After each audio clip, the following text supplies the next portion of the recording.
And good evening, everyone, and welcome to Buffalo Wings and Rings Basketball Coaches Show on Lake Cumberland Sports. I'm Mike Kerr, head basketball coach of the Pulaski County Maroons, John Fraley. I guess we'll start this with a happy Thanksgiving to everyone. And we're hours away, and everybody's got plans, and I know you've got plans, and I'm just going to say it.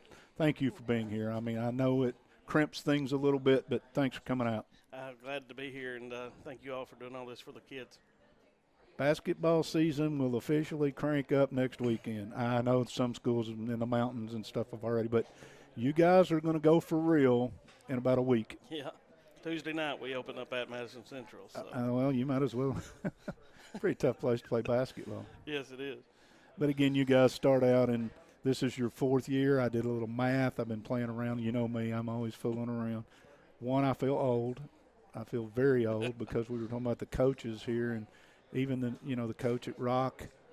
I go back to his dad, and I go back to your dad, and all this, and it really, really makes you feel old. But again, you're beginning your fourth year. You may or may not know these numbers because I know coaches remember losses and they don't remember wins. But you're winning at about a 70% clip. Didn't realize that. I didn't realize that. The other thing is, there have been 3 district championships contested since you started as a head coach at Pulaski County, and you've got 3 of them. Yeah. Very few people can say that. Yeah, we've been fortunate there. We've been able to put together a little run in the district. So A little run. Having said that, this district has got a chance again to be a lot of fun. I know Somerset's football team's still playing, and they've got some athletes that you won't see for a little while, Yeah. but I'm already marking the calendar. I'm going to try to pull rank on some of these guys. I want to do that game. I may not get a chance, but I'm going to try to get my nose in the pile anyway on that one. Well, a couple of the ones last year were kind of dull. So They were. I don't know how you got people to even stick around for I don't either. The finishes of those games were Hollywood type stuff. They were. Anyway, well, let's take a shot at the basketball team this year. Obviously, my focus tonight, and I think yours too. Let's talk about the kids. Let's talk about who you got coming back. I took a look, and I saw you lost Combs and Dalton and Holt. Thank you. So pretty much a full squad coming back, but an injury or two here or there. Yeah, we've had a few injuries and got a few people out right now, but I think every week we've had at least 2 of our top 10 out. So, which the good thing is that builds some depth. But right. We still got a senior in the Grand Oaks that's a pretty good player that we're waiting to see when he's going to get back. Maybe change a few things in practice a little bit, but hopefully the injury bug's going to hit us early and be good to us late. Well, again, you expect sometime during the season to get bit. Mm-hmm. Maybe, like I said, you start out early and get around that. Every basketball team that's pretty good, we'll use that, has to have somebody to run the show. You got a guy driving the car or the bus or whatever we want to call it who's been driving the bus for a while, and he is a blessing to watch play. Well, thank you. We think he is too. Yeah, I've been lucky in my first 3 that I haven't had to worry about who was going to bounce it, and good Lord willing, and this year as well, Colton does a great job for us, has since he was a freshman, and just kind of one of those things with the name that he's got. He knows the game and plays the game well, and it takes a lot off me out there. I kid around with him a lot. He's got that soft grin. You look at him and you think, there's no competitor inside that body. Trust me. That is a young man that will go get it. Yes, and the harder it gets, I think the more he likes it, honestly, And when it gets really hard, you know that he wants it and he's going to be there. All right, this team, again, I know you've got a couple sophomores we'll get around to talking about in a minute, but you've got some other old guys coming back, and one of them's coming off an injury. And again, you mentioned Oaks a few minutes ago. Oaks gives you an athlete of some size that helps at any level, particularly at the high school level. Absolutely. He's one of those kids that, and I know he's kind of the same way on the football field, he's so quick and so strong and so big that if you put a big guy on him, then he can use his quickness and take him out on the floor. And a smaller, quicker kid, he's going to take in the post. So sometimes it's a matchup nightmare for some other people, which we enjoy. But we just got to get him back healthy and get him playing again. So We'll start on down the list, and I'm going to let you start rolling with the names because again they're going to give me and you 20 minutes. That's not even fair. Yeah. I used to say to your dad, I said 20 minutes. I said we won't even get the first question out of the way. But by the way, I hope he's doing well. They're doing great. And anyway, Bates is back with you this year, coming off injury, and that gives you another big body. Yeah. Logan's one of those kids that's it seems like had one or two injuries a year, and when you got big kids like that, and when they move and try to do the things that they do anymore, there's always something. But I think this is going to be Logan's year that he's finally healthy, and Logan's going to contribute and be the player that we always knew he was going to be to start with, and so hopefully that's one more body that can help us rebound, because that's always something we've strived to be good at. So hopefully Logan will get in there and battle a little bit, and a guy that has kind of carried the load for that a little bit, that you watch him in warm-ups, you think, there's no way, the other senior, G. Heath, Yes. It's like he's got springs in his legs sometimes, he can just go get it. Another one of those kids like Colton and Grant and Logan that just have just grew up in the system. We continue the system, and they just want to get out there and make the right play and be in the right spot, and it's a pleasure to coach. He's one of those guys that I can go watch him play, and if he gets 15, you go, he had a nice night. If he gets 2, there are some nights you go, he had a really nice night, because he just does so many things. And again, you have to have – Bobby Knight used to say everybody wants to shoot it, but somebody's got to guard somebody. That's and exactly. Again, I'm glad but you do say he's playing a little bit under the – well, he's got an issue with the shoulder he's just going to have to live with. Yeah, he's senior year, just going to have to – he's going with it, not going to get it fixed right now, and just play through it. And that's the type of kid he is, just wants, another night in the gym. So got to enjoy those nights in the gym. You and I were talking a few minutes ago. It's Thanksgiving Eve, and you're going to take, you said, tomorrow and Friday, and you're going to be in the gym every day till the end of February except for Christmas Eve and Christmas, probably. Yeah, that's pretty much it. So if you're a high school basketball coach, you say bye to your wife and your kids, and you tell them, honey, I'll be home for Christmas.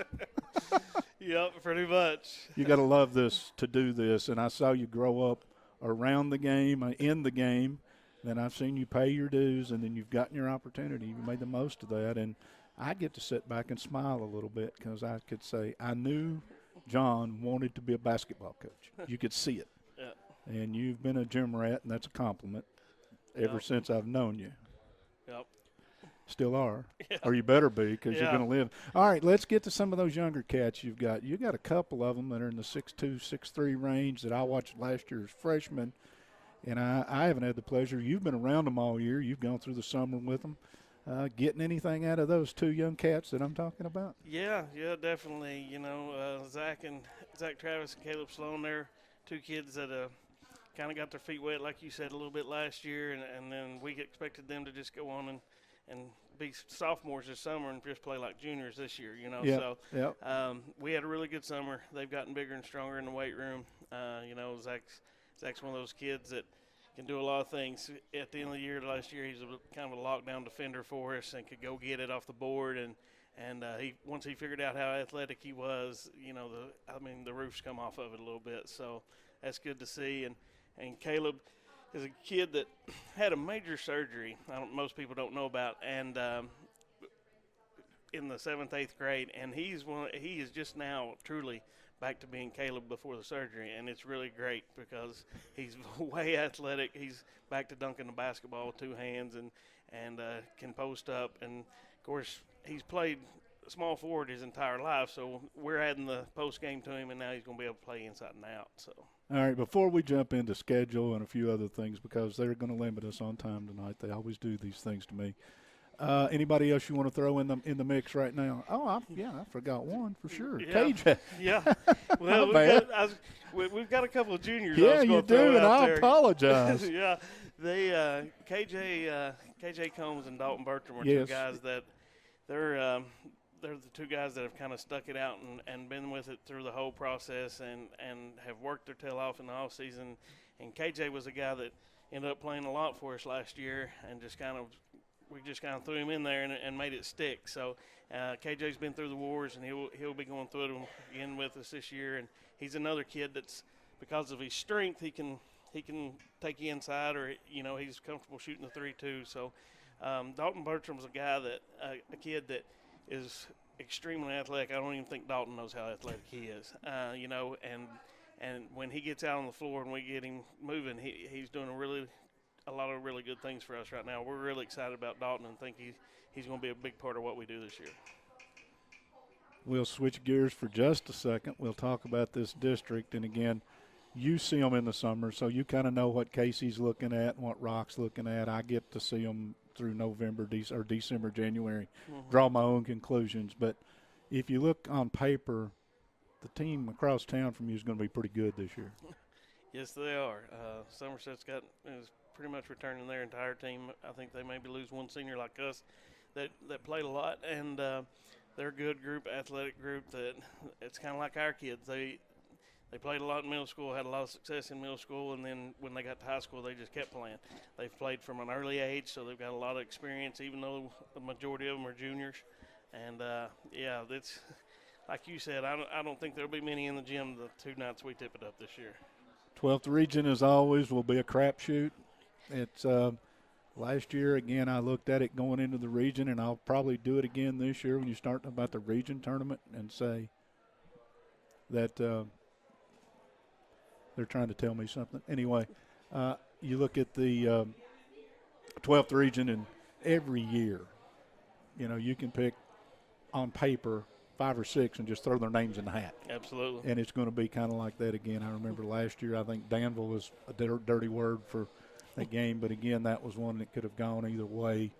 And this year, I think, you got to stay healthy. Yep. You got to get better as the year goes along. But again, I look forward to that part of this, because now the district this year is where? District is at Rock. Tough place to play. Absolutely not a place you that you want to draw haven't been there them. yet. Of the 4 years, this will be your first trip to Rock in the district. Yep. Okay, well. Been there as an assistant. Went through some wars with Mark there, and Dad, but first time as a head coach.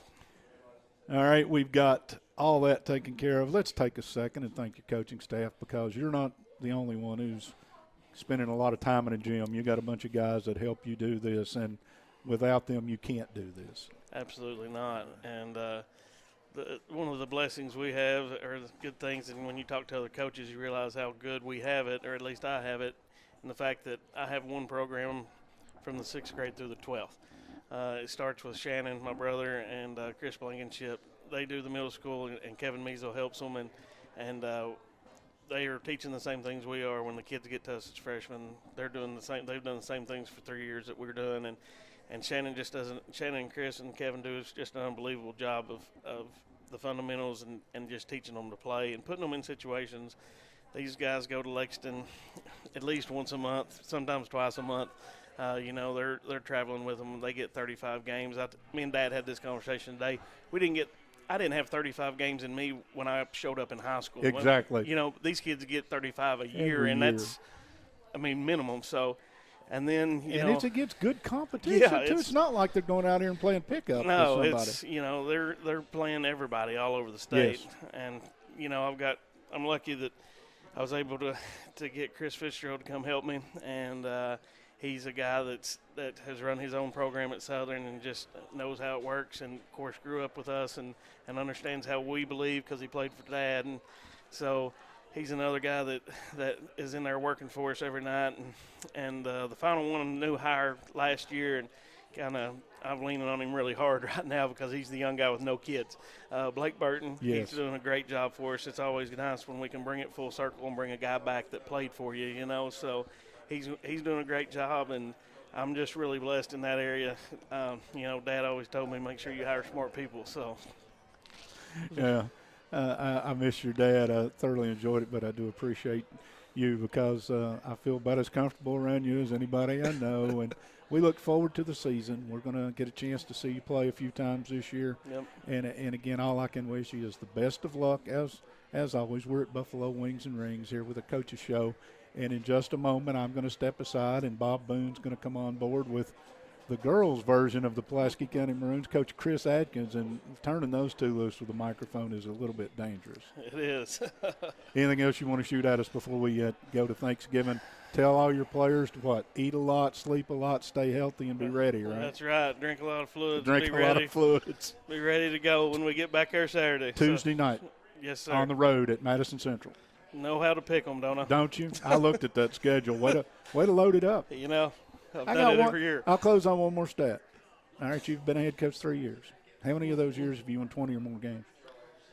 I believe every year. Thank you. You got one right. I'm going to let you go. He's John Fraley. I'm Mike Kerr. Thanks, man. Hey, best of luck. See you around the corner. Be safe over Thanksgiving. You too. Happy Thanksgiving. See you, man. Best of See ya. luck. And, again, we're going to get Coach Adkins and Bob Boone in here in just a minute. And when they come on in, we will turn this over to – that's scary, isn't it? We're going to turn it over to Bob Boone and Chris Adkins. Wow. You good for me to go? It's time to auction.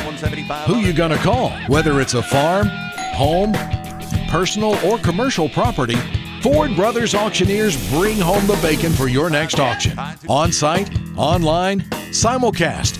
Whatever works best for you, that's what we do. Award-winning marketing to support your auction. And FordBrothersInc.com has the most unique visitors for auctions in the market. Give us a call for your next auction. At Ford Brothers, we're selling the country. Ford offers complimentary lifetime powertrain protection with every qualifying new and pre-owned vehicle we sell. Engine covered, transmission covered, drive axles covered for life. You're covered as long as you own it. And that's on every qualifying new and pre-owned car, truck, and SUV, even diesel trucks. Shop with complete confidence and peace of mind with Alton Blakely's complimentary lifetime powertrain protection program. Alton Blakely Ford, South Highway 27, Somerset, and AltonBlakely.com. All right, welcome back to Buffalo Wings and Rings. Bob Boone alongside Pulaski County Girls High School coach Chris Adkins. And first of all, Coach, thanks for taking time out to come and visit with us. I know you're supposed to be home getting the turkey ready for tomorrow, but if you're like me, our job is just to eat it. Yeah, I'm tickled pink to be here, and we're excited for the season to get started. And I'm in charge of the ham, and they sell them right down the road. Is that right? There you go. Well, Coach, let's look at your season last year. You know, I think a lot of people might be surprised when they look at your record. You ended up, I believe, 17-12 or 17-14. 17-14. Okay, pretty doggone good season for a team that only won 8 games 2 years ago. Yeah, we got the privilege last year of playing the winner and the runner-up in the region 6 times, and they beat us all 6 times. And then 6 of our other 8 losses were by 6 points or less. So we were right on the verge of being, you know, a 20-plus win season, and that's what we're shooting for this year. Well, and you should, and I just want to congratulate you because I thought you did a fantastic job. In your first year, you won 8 games, and then you come back last year, and you had a very young squad.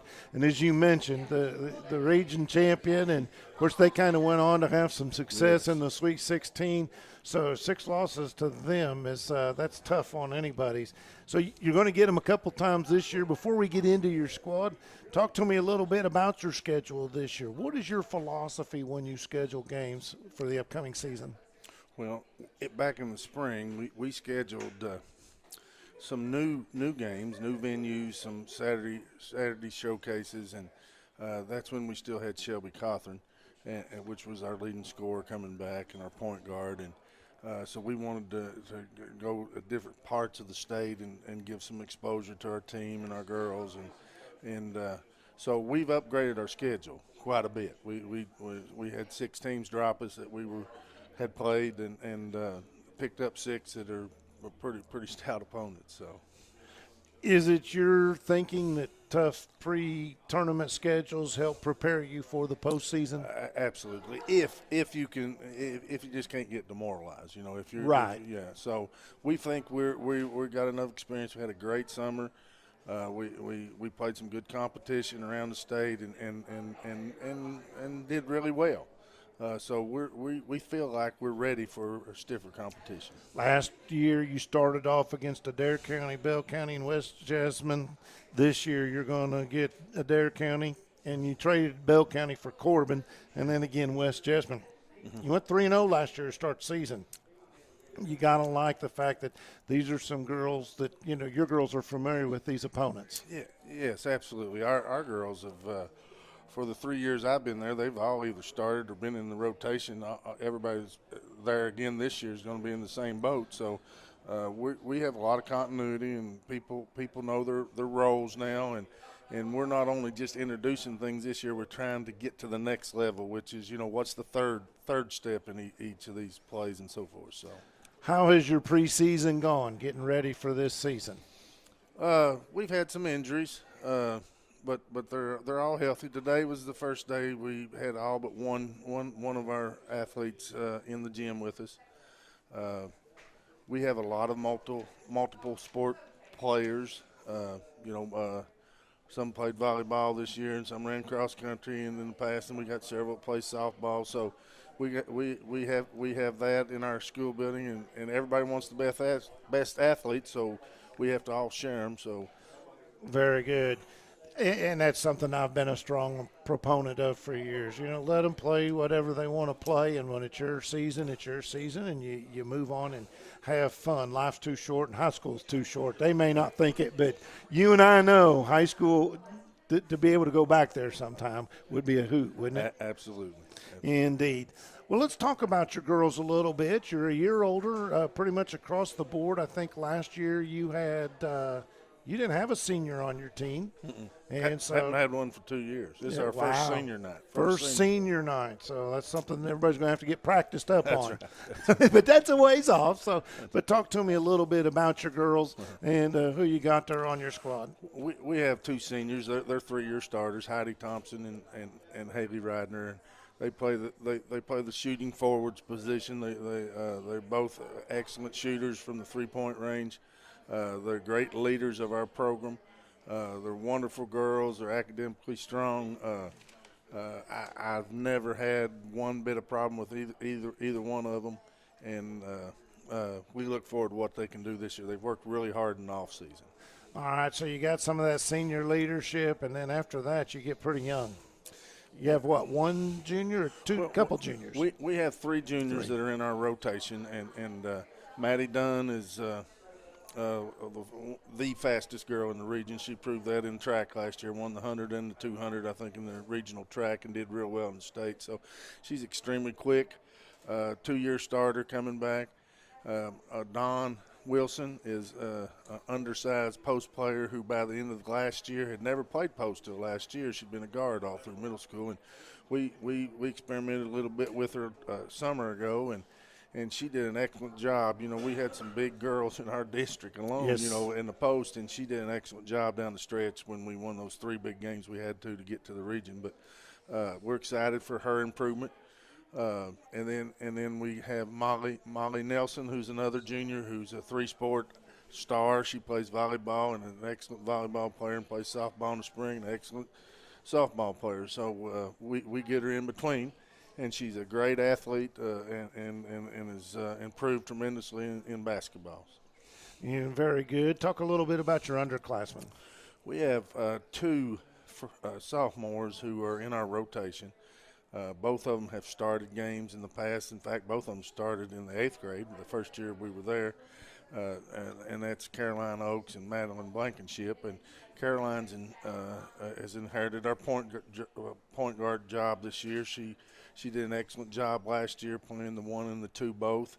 Got a lot of minutes at both positions, and had a great summer playing the point guard for us. And then Madeline Blankenship, she probably likes to be listed at 5'7", but she may be 5'5", and she plays some 5 for us, and she shoots the ball really well. So we take our 5 and make them a 2 or a 3, basically in our offensive scheme, and we allow anybody to shoot. When we shoot 3s in practice, everybody in the gym shooting 3s. So even you? Well, I rebound for them. Okay. When it comes through the net. Did they have to battle you for those rebounds? Okay. I wish we had something my size. I'd love it. Yep, I get it. Okay. So anybody else on your squad you need to talk about? We have a couple of freshmen who have shown that they are ready for some varsity minutes, and one of them is Sydney Martin, and the other one's Mackenzie Pinkston, and they're the most athletic and tallest girls we have in our program. They're both about 5'10" or 5'11", long-armed, run really well, and we really see a good future for them. So we're just working them in the varsity minutes and see where it goes with that. A lot of times at this level of high school, girls high school basketball, we see occasionally we'll see a middle schooler come up. Do you have any of those you expect to maybe come up and, if nothing else, help you with your prep squad and all of that? Yeah, we've got 5 girls who were in the 8th grade that all came up last year, 7th graders, and Bella Ellis and Abby Coomer actually dressed varsity last year, 7th graders, and gave us some minutes here and there, and so they're physically ready, both of them, to help us. Abby's coming off a knee injury, so she's been rehabilitating a little bit, but Bella's started on our softball team at the high school level last year as a 7th grader, and so she's an excellent athlete also. And if you need a home run, she's the girl. Absolutely, and she's the one post player that might be able to battle me down underneath. Yeah. Okay. Yeah. All right, Coach, you've been in this business a long time. You know very well there's no way you can do it alone. You've been an assistant coach as well. Talk to me a little bit about your coaching staff. Let the folks out there know who you got. So many times they're behind the scenes, don't get the credit or the blame that they might deserve. But tell us a little bit about your coaching staff and who you got helping you out this year. Well, Chris Cawthon is back helping us. Chris, his daughter Shelby, and he does an excellent job with the kids. He coached them in middle school, and so when we took over, we talked him into helping us, and he does an excellent job. Greg Blevins is our one of our middle school coaches, and he comes over last year and helped and did our freshman team, and he does an excellent job with the younger girls. And we got Charissa Burkett, Kelly. She's been married, so I have to add that Kelly to the Burkett.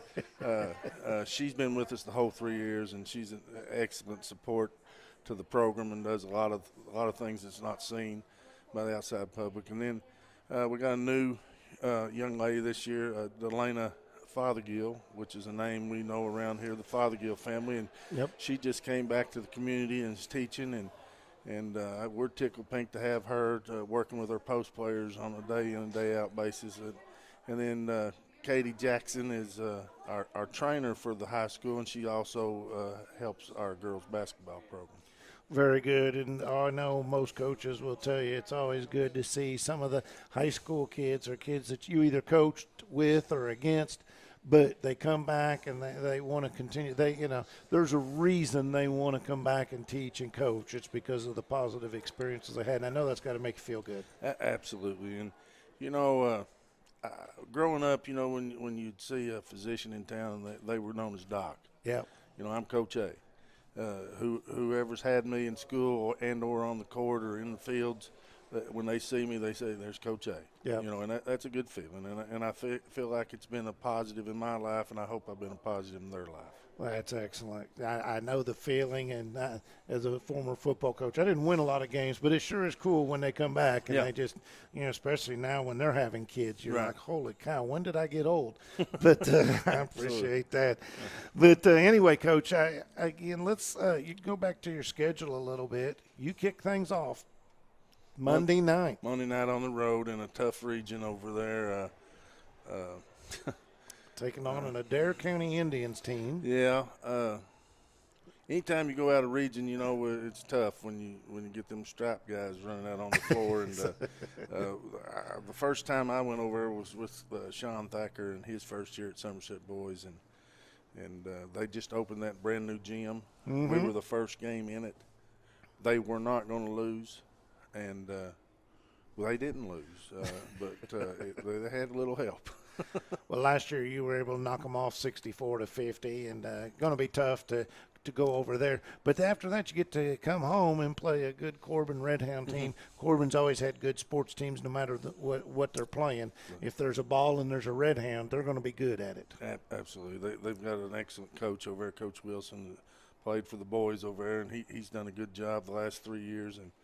and got a lot of good athletes over there, boys and girls, like you say, and we're looking forward to paying them back for our loss over across the east of I-75 last year.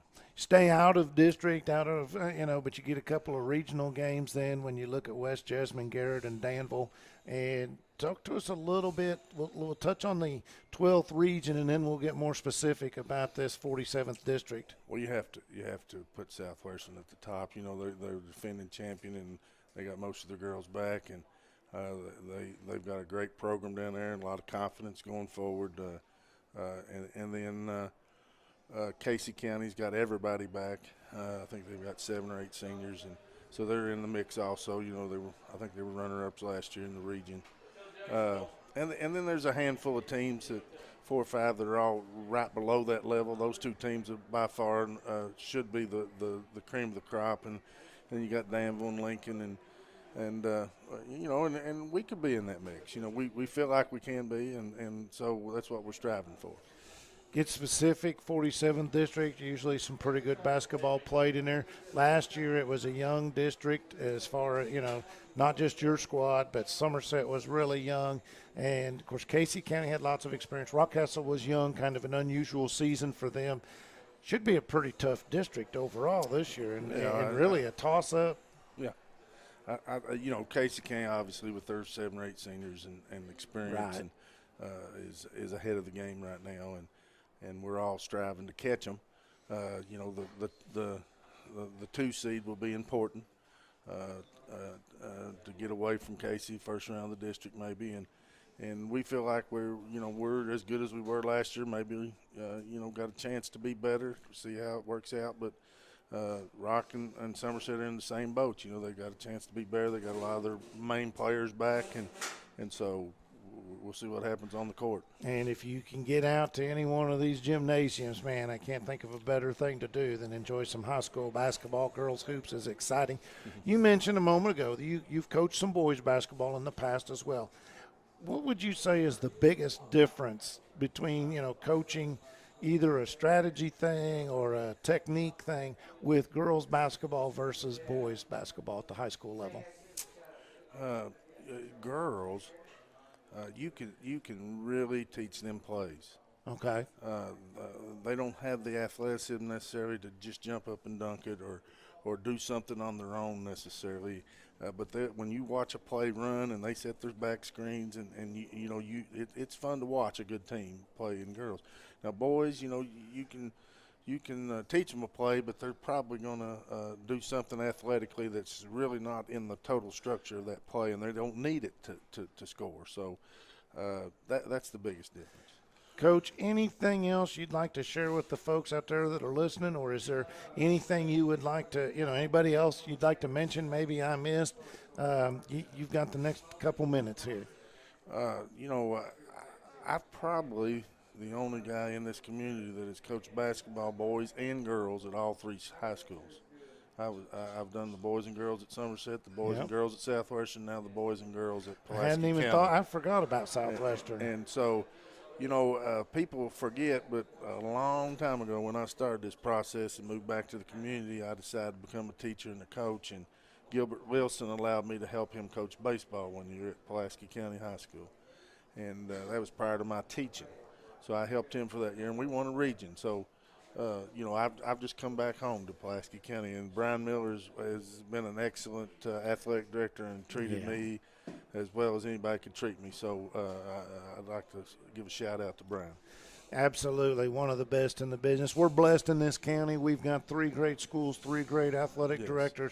We get a lot of support from the community and the businesses, including Buffalo Wings and Rings is where we are right now. And if you're out and about, why don't you come on by and check it out. We've got you can see this now on your phone, of course, but you can also check it out on the big screen inside the restaurant there. And we're going to be here. We've still got Somerset coaches and Southwestern coaches to go, but really want to say thank you. Really appreciate you taking time to sit down with us. And I know you're a busy man this time of year, but remind the folks, Monday night you're going to be at Adair County. So if you're over that way, why not go watch that ball game? And then on December the 5th, and I believe that's Thursday night, Corbin comes to The big house, as we like to on- call it. On Saturday, the 5th or 6th, this Saturday, coming up next Saturday, a Okay. week from Saturday, we have a quadruple header with Southwestern and East and West Jessamine and Pulaski County boy-girl. So we'll have 4 big games in our gymnasium that day starting in mid-afternoon. That's, I believe, December the 7th on Saturday. That's exactly so. right. It'll be a good day to come out and see both the local schools, boys and girls, in one venue. Sounds like a good time. Coach, thank you very much. Look Thank forward you. to seeing you out there on the court. Thank you. All right, that is Coach Chris Atkins of the Pulaski County Lady Maroons. We're going to step out, take a quick commercial break, do some switching around up here. You're listening or watching Lake Cumberland Sports. We're coming to you live from Buffalo Wings and Rings on South Highway 27 in Somerset. We'll be right back. Blakely Honda offers complimentary lifetime powertrain protection with every qualifying new and pre-owned vehicle we sell. Engine covered, transmission covered, drive axles covered for life. You're covered as long as you own it, and that's on every qualifying new and pre-owned car, truck, van, and SUV, even diesel trucks. Shop with complete confidence and peace of mind with Alton Blakely's complimentary lifetime powertrain protection program. Alton Blakely Honda, South Highway 27 Somerset, and abhonda.com. It's time to make your move and save at the Last Chance clearance event at Toyota of Somerset. Take aim at $9,500 off MSRP on new 2019 Toyotas, or 0% financing on select 2019 models, or get up to $4,000 customer rebate. Your turn to save and win on new 2020 Corollas, only $159 a month. And we're paying top dollar for your trade-in. So come on in. We're all about you.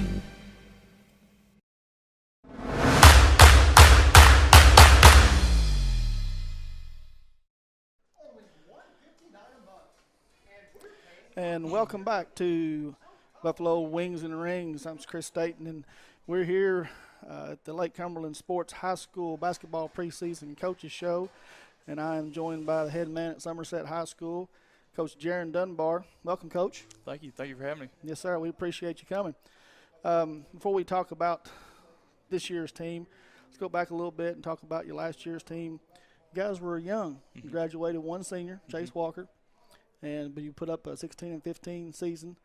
What did you learn from your team last year? I just learned how big of competitors they were last year. You know, I knew going into the year, we came in last year preseason ranked 10th in the region, and I figured that's where we'd be. But nobody knew about my players the way I did. You know, and I knew they was going to give it to, put it on the floor every single night, give it everything they had, and they did that. You know, and we were a sophomore-led team last year, and I think to win 16 games and then go into we swept the district, got beat in the district finals, and then to go into the regional tournament. You know, I think that they're going to look back and think that's probably their most important year. Yeah. They grew up a lot last year. Yeah, they said you're going to be young as far as class again this year, but these guys have played a lot of basketball, so you're going to be sophomores. I think you're going to have 2 seniors on this year's team, but they have played a lot of basketball. You had 4 overtime games last year. You know, 1 went to double overtime. They reeled off 4 straight wins, you know, last year, or 5 straight wins. Many of the same guys coming back. So, you know, this year's team, you know, your 4th year doing this, these guys are trying to learn your system and this and that. You know, is there anything that you're going to try to do new that you've had these guys now? This year, you know, now that we've got the culture established, I think, around here, you know, I'm starting to see, especially in the practice spectrum, that our practices are getting where I really want them. You know, they're more competitive, they're more energetic. Kids are really talking more. You know, so I think we're not going to change anything as far as the way we play. Hopefully we're going to play faster and we're going to press more because we have the depth in the bench this year and we got the players to do that. And but as far as practice, I'm really seeing a big difference in that and a lot of maturity coming. Yeah, and you know, you've got the one thing, you know, nobody's going to feel sorry for Coach Dunbar at Somerset because he's got 6 kids playing football right now. What kind of challenges does that present to you, preseason practices and stuff like that, having those guys that are going to be some of them starters and some key components to your team during the preseason early on? Well, honestly, it's good for us. You know, it's sometimes a struggle as far as number-wise, but, you know, for experience, I know what those guys can do. They've proven that. They're great athletes. So I know when they come in, whether they practice for a day and then we play a game, they're going to be fine. They're going to be ready to go. It's just going to be brushing up on their skill set and a refresher on the plays and things like that. But, it's been really good for these guys because we're trying to develop a bench. That was our main focus this summer and this offseason was developing a bench. And I think we've done that. We've got a lot of younger guys and some guys that don't get as much playing time like last year. They really step up, and they're getting a lot of varsity action. With our scrimmages, we had Bryan Station last week who pressured the ball like crazy, and then we got Tates Creek this coming up Saturday, and they're going to pressure the ball too. It's good for those guys to see if they can handle varsity basketball. Yeah. And going into this year, if you want to, take a little bit of time and introduce your team and talk about your players this year and what kind of group you're going to have for us. Well, I think we're going to have a very exciting group, just like last year, but we're going to build off that. We've got kids that can score. Cade's returning our leading scorer. He averaged 19 a game last year, eclipsed the 1,000-point mark. Dylan Burton is another kid that he can score on all three levels. He was our second leading scorer. Him and Chase was right there together. But he's really developed his game even more going into his junior year. Then we're looking for Kai Sharon to really step up more than he did last year. He was coming off not playing for 2 years, and so he was trying to get back in the swing of things. And we think he's really going to score the ball a lot more for us this year. Dakota Acey, he gives us everything he's got every single night. Jay Spruner, he's just a big guy down low. He's tough. He does all the little things that we need. He can score also. And then, we got Cannon Tucker. He can shoot the ball. He's really come on. Jackson Cooper, he can score. He's got great court vision. Then Gavin Stevens is one we're really excited about, and so is Jack Harmon. Jack's kind of hurt right now. Hopefully we'll get him back in the next couple of weeks. And then Colton Creel and Kenyon Smith, they're a couple of juniors on the bench that could give us some minutes also. Yes, it looks to be an exciting year with this bunch coming back. I've got to be around most of these kids in baseball, and I've got to watch them all year in football, and there is a competitive spirit about them. And you talked about Dakota Acey. He is he's got a heart of a lion. He does. I got to coach him in baseball, and there was never a time that I was ever worried about him getting the ball on the mound and he wasn't going to compete. And I know he brings the same thing to the basketball floor too. He does. We worry about keeping him healthy. He goes so hard, and you can't tell a kid pull it back when you preach. Go hard every single day, even in practice. The way he plays in games is exactly the way he is in practice. I mean, he just goes at it. A kid I forgot to mention a minute ago is Jaden Gilmore. We're getting him back. Yeah. He was here my first summer, and then they moved to Florida and moved back last year, probably October, November, right before season started. But he had a broken foot or something was going on with that, so he couldn't come out. But we're really excited about having him this year. He's going to add more length, more athleticism to us, and he had a really good summer for us. Yeah, good. He's been a key addition on the football field, and I think he'll be a key addition to your basketball team as well. And Coach, looking at you all, like I said, you've had the one scrimmage up at Bryan Station. You're getting ready to scrimmage at Tates Creek again, but you open up the season next Tuesday night at home against Russell County. Yep. So it's ready to go. It's coming up. We're excited about it. Preseason is a grind. You're beating up on each other every single day, and I was excited about going to the scrimmage last week because we finally could play someone else that didn't know our plays, and we didn't know anything about them. So it was good for us, and now we're ready to get going. Yeah, and it looks to be a tough schedule. You're looking down through there. That you're playing in a couple of big tournaments. Look like Central Bank Classic, Berea All-A Classic. And then Lake Cumberland Holiday Hoops. I know it's been a long tradition here in the Pulaski County community that brings in some real top talented players this year. It'll be played at all three schools, but you'll be playing all your games at the Briar Patch, right? Yeah. In that first game, we've got University Heights, who won the All-A last year. And I wanted that game because I think that's going to be a good one for us. To see what it takes. I know they lost their best player. He went to Xavier. He's playing there this year, but. That's a team that we don't ever get to see unless we're in the All-A probably. I want to schedule a tough schedule. Sure. Because I think that helps you in tournament time. And by the time we get to February and March, I want us to know what we need to work on and what we struggle with so we can fix that. Well, it looks like you've done done that by scheduling a tough schedule, taking on the tournaments and this and that. Then you also you get to the opportunity, the All A Classic, which is become a staple here, the small school stuff like that, and get to go up and play. That's something very special for these kids. Of course, you got to get through two preliminary games before you get to go there. So it looks like you take on Washington County in the first one. Yep. Yeah, we got Washington County. It's at Bergen this year. First year, 2 years ago, we made it. We had a good showing up there. We won a game, lost to a very good Mayfield team the second round. Last year, we missed out on it, and that's something we don't accept. We got to get it done. Yeah. Then you go on. There's another tournament, Jock Sutherland tournament up in Lexington, taking on Martin County up at Lafayette, and then have the Somerset Dunbar High Night. Yeah, that's going to be very exciting. We wanted to get that together. We've got throwback uniforms for it. We're going to try to get some family members, and even if there's some guys still living from that team, we're going to try to get them up and try to have a big celebration for them. So I think that's going to be good for the community. Yeah, that'd be awesome. That's February 11th? No, 15th. February 15th. Sorry, at home. If everybody wants to come out to that. Now, Coach, again, fourth year here at Somerset.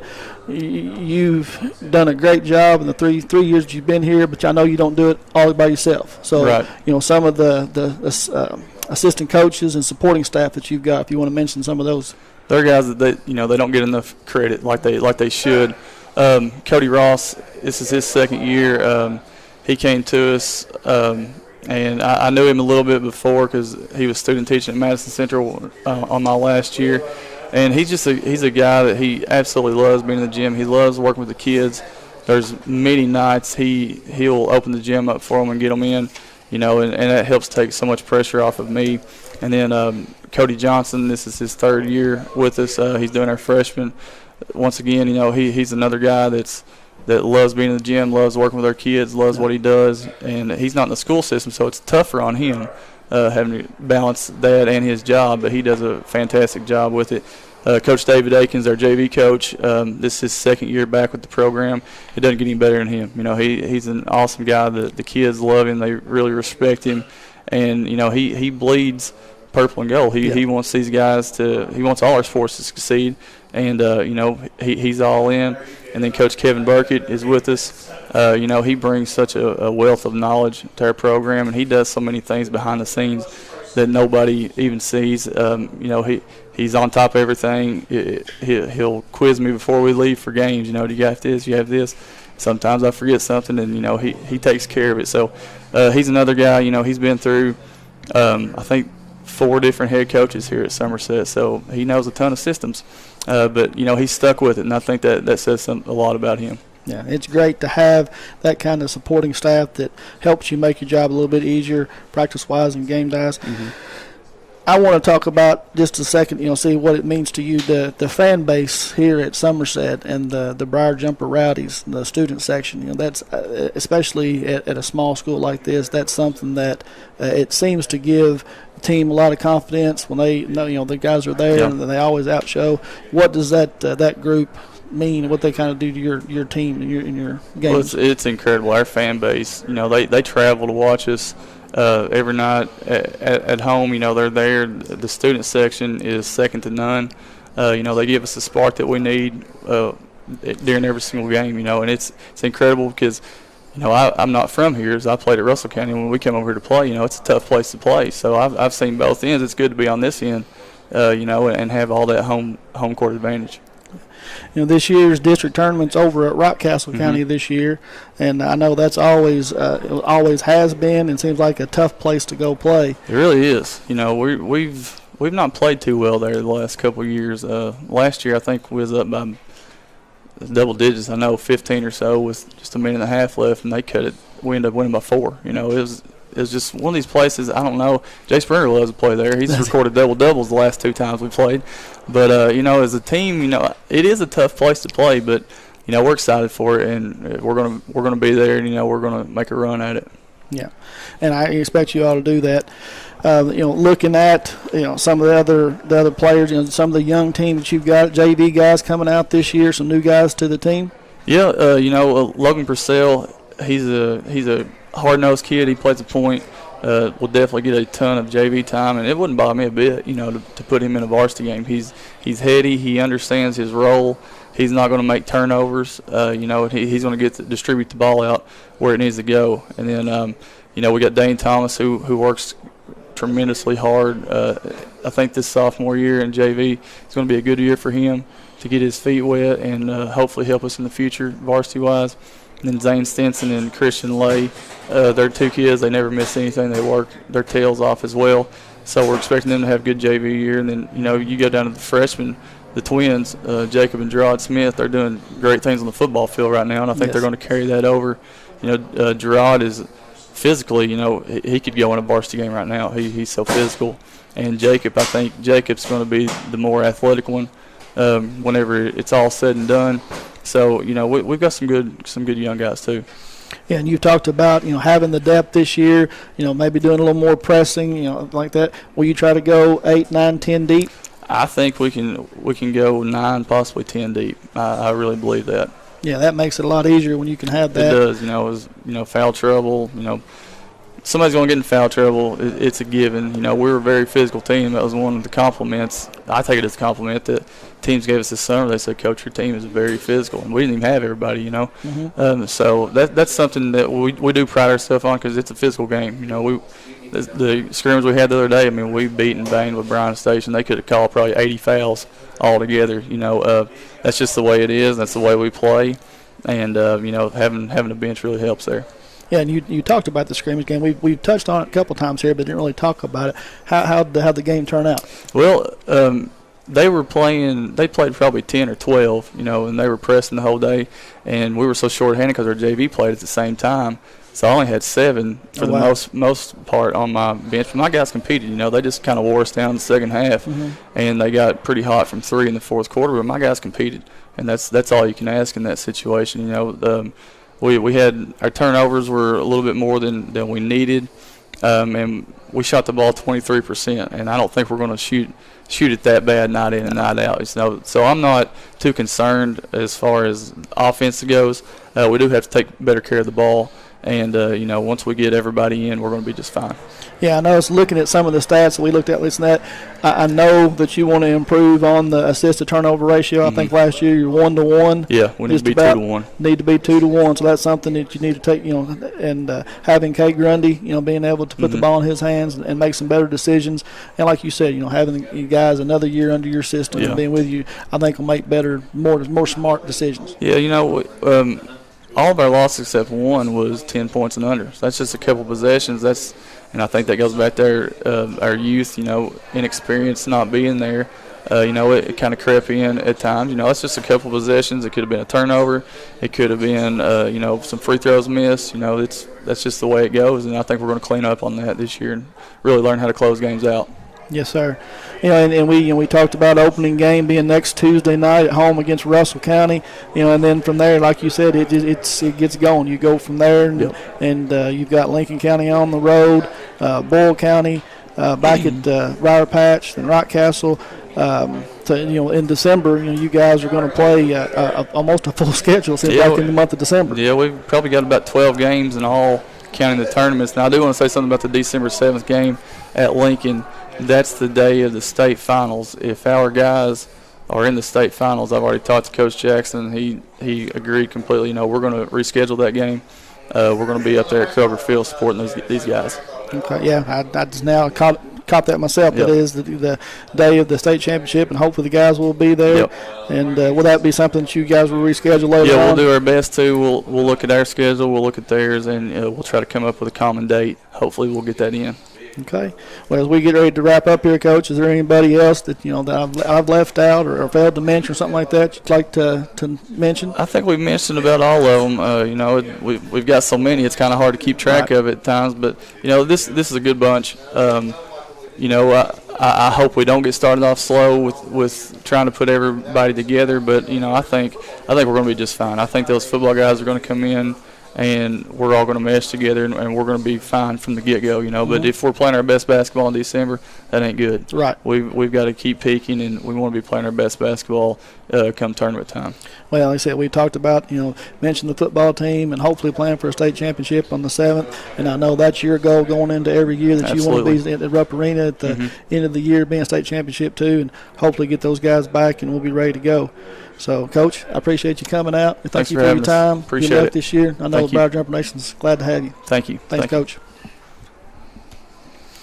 Blakely Honda offers complimentary lifetime powertrain protection with every qualifying new and pre-owned vehicle we sell. Engine covered, transmission covered, drive axles covered for life. You're covered as long as you own it, and that's on every qualifying new and pre-owned car, truck, van, and SUV, even diesel trucks. Shop with complete confidence and peace of mind with Alton Blakely's complimentary lifetime powertrain protection program. Alton Blakely Honda, South Highway 27 Somerset, and abhonda.com. It's time to auction.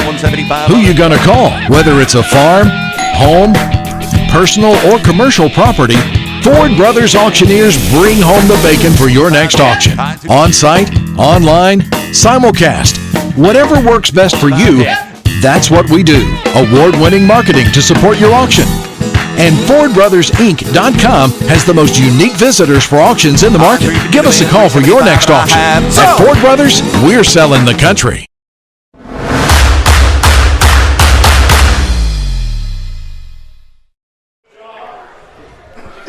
And we are back. We want to thank everybody for tuning in to tonight's Lake Cumberland Sports Coaches Show. We are live at Buffalo Wings and Rings, located on South Highway 27, South Highway 27, across from the Somerset Mall. We're joined now by the Somerset High School Lady Jumper basketball coach, Casey Rexroth. Casey, how are you tonight? I'm doing well, thank you. Yeah, I appreciate you being here. You've made a little bit of a change. You've come over from that Casey County blue and red, and you've come over and adapted yourself to some purple and gold. Purple and gold, yep.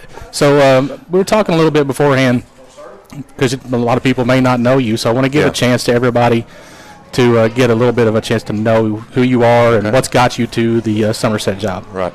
As I said, or as you said, I've spent the last 6 years at Casey County.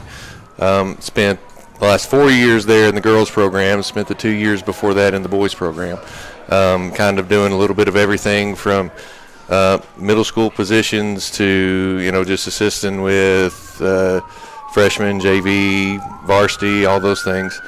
Before that, I spent a few years in Russell County, doing the same thing pretty much, middle school up through, doing the gambit of, from July to March, and so I spent plenty of time doing that, and that's and I got started coaching in Russell County while I was going through college, and at that time my sister was an assistant there at Russell County, and she kind of wrote me into helping out with, they were having a kids camp of the evening one time, and got into that, and the head coach, who at the time was Craig Pippin, he kind of saw something there and asked me if I wanted to get a little bit more involved, so I then kind of started off just helping out with the 5th and 6th grade team and doing that, and just went from there, and just kind of sprouted into something I love to do every single day. So that's great. So you get the job at Somerset. You come in, I'm assuming it was late summer.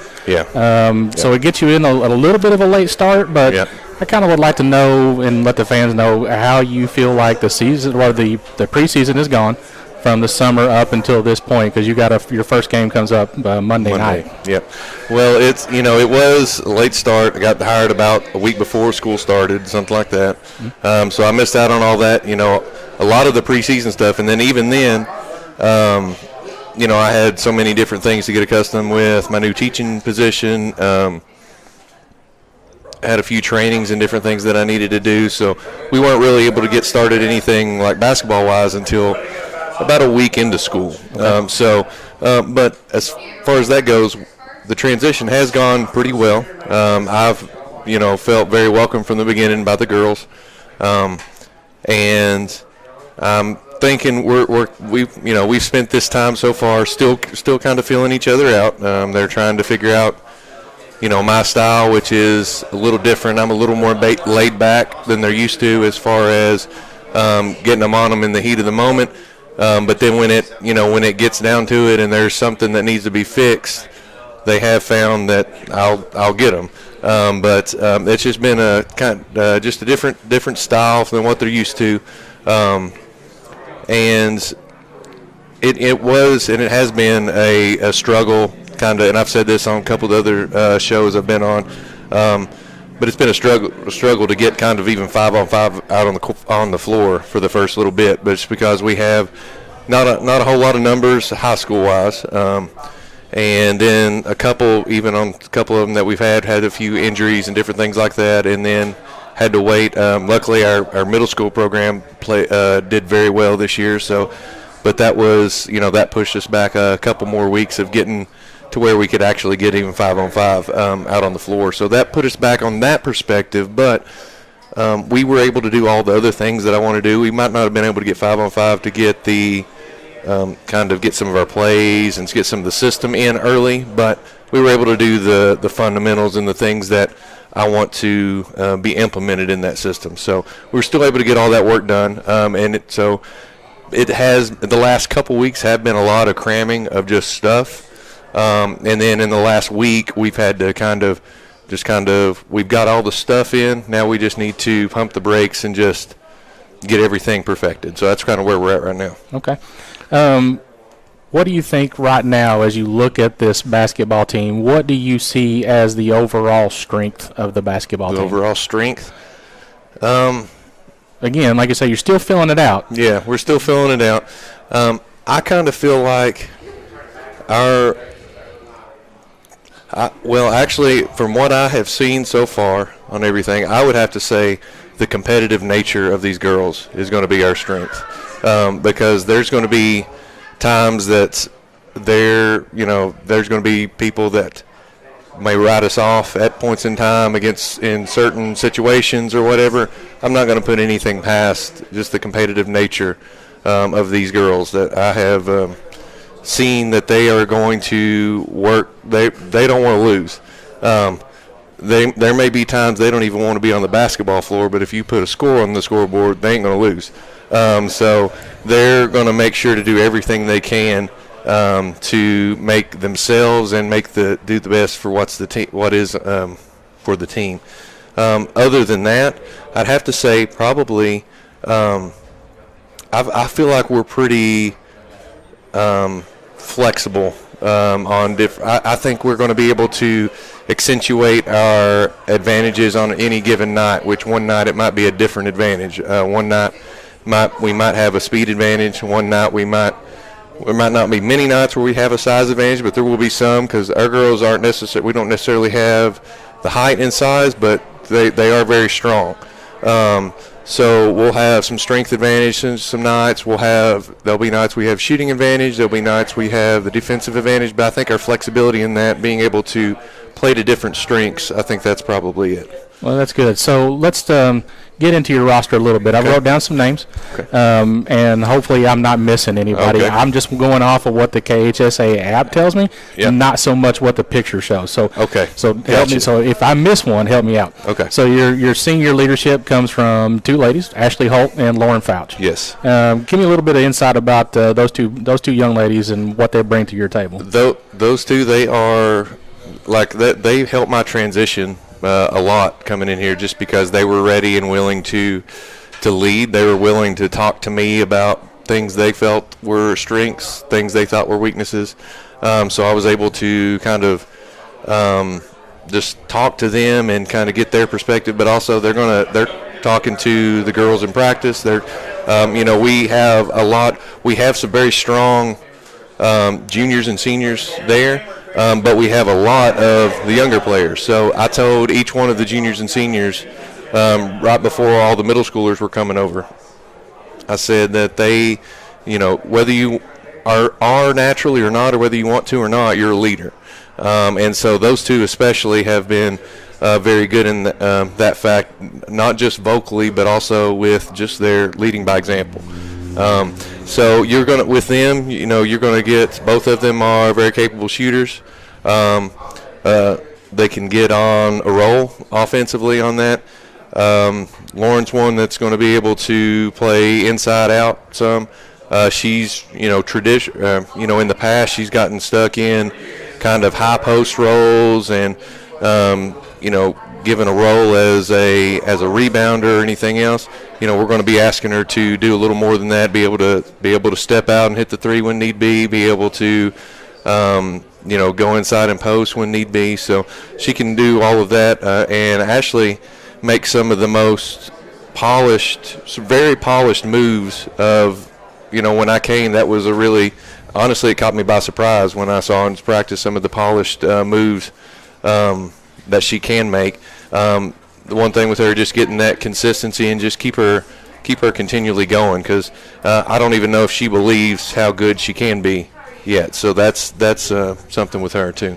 All right, on the junior class, got 3 juniors. Yep. Madison Garland, Addie Bowling, and Shelby Harmon. Yes. Hopefully I'm not leaving anybody out. Nope, that's the 3. Okay, anything that those girls bring to the table. I've seen Addie play, and I probably have seen Shelby and Madison, so I couldn't pick them out of a crowd. Yes. However, those 3 ladies, what are you expecting out of them, and what do you need out of them? Well, Madison Garland, she was their returning leading scorer of what we have returning. So she averaged about, I think, 10.8 points per game last year. We're going to look at her to kind of duplicate that, and there's going to be times where, she might be, and as I told you, our flexibility, there'll be nights where she hits just that mark, but I expect there'll be many nights where she gets above that. She is one that she's just strong. And big thing is if we can keep her out of foul trouble, because she is so strong. Sometimes people bounce off of her, right. So she can take it strong to the rim and finish. She can shoot well, and one of the things with all of them we've been working on in part of this preseason preparation, working on them getting a little bit better about actually, working on moves to drive in off of it. But you give her a straight line, nobody's getting in her way. So that's a big strength with her. Of course, with Addie, this will be her. She's a junior. This will be her 5th year starting as a varsity point guard. So she's vital for what we do. If we can get her in the open floor and just let her show her quickness and show everything she can do with the basketball, and just let her play, and just every night just fall in love with the game that's in front of her. That's going to be the key for her, and she's going to thrive in that role hopefully this year.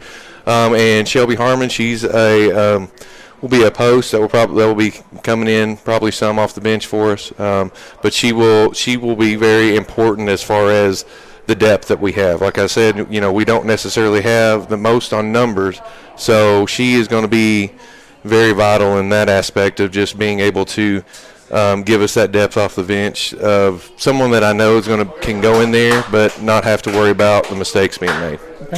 I don't have anybody listed as a sophomore on your team. No sophomores. The one sophomore that you had, she's at another school now. Yes. So it gets you down to a freshman class with 5 players. Of course, everybody knows Grace Bruner. She started a lot of games last year, and we're going to definitely miss her with the knee injury. Very much. But her sister, Kate, is a player. Kaylee Bartley, Mackenzie Fisher, and Taya Mills.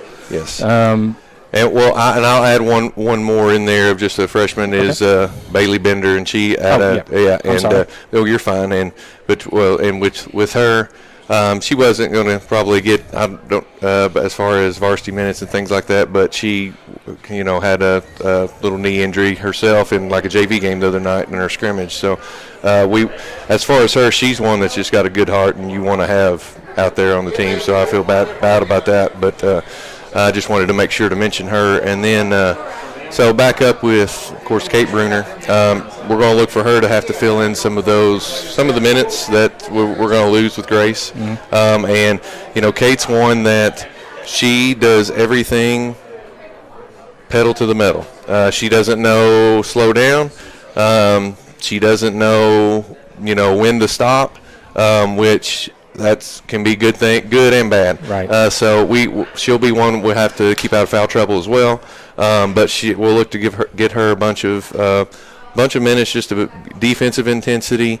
She'll be able to, I think, if she can kind of make sure she's aware of all of her surroundings and everything on the defensive end. As far as rebounding-wise, she could be a very good rebounder and has pretty good size for being able to play from the guard spot and different things. So with her, just the flexibility defensively and then offensively, sometimes if we can keep her under control and everything, but she'll I don't have to worry about trying to tell her to attack the basket. Sometimes I have to tell her to ease up on the gas a little bit. But so you got a good thing there. Kaylee Bartley is one that we'll probably varsity-wise see getting some spot minutes here and there. Won't be a big volume of them, but we're working on with her. I think eventually she'll be able to get in there and guard at a pretty high level. So be able to get you a few specialty minutes defensively. If we ever have a situation where we need to go offense, defense, or anything like that, I'd be completely confident throwing her in there. Then we got Mackenzie Fisher. You'll probably at this point between her and Kate Bruner, and I've told both of them. I said both of them. You'll probably see both of them at different points in time starting the game, and I told them sometimes it might be based off of your performance, and sometimes it's just going to be based off of our matchup, because she's a big bruising post that will be able to get in there. And Mackenzie, she can. We saw her the other night on the scrimmage. There was a pass that was about 3 feet away from her that was lobbed over her head, and kind of her getting fronted in the post. She just went up there with her big hands and just snatched it out of the air. So she's got good hands. She's extremely strong. There's not going to be anybody getting around her. That'll be another one. We'll just keep it out of foul trouble, because once again, her strength can sometimes go to disadvantage on that part of the game. And then finally, Taya Mills.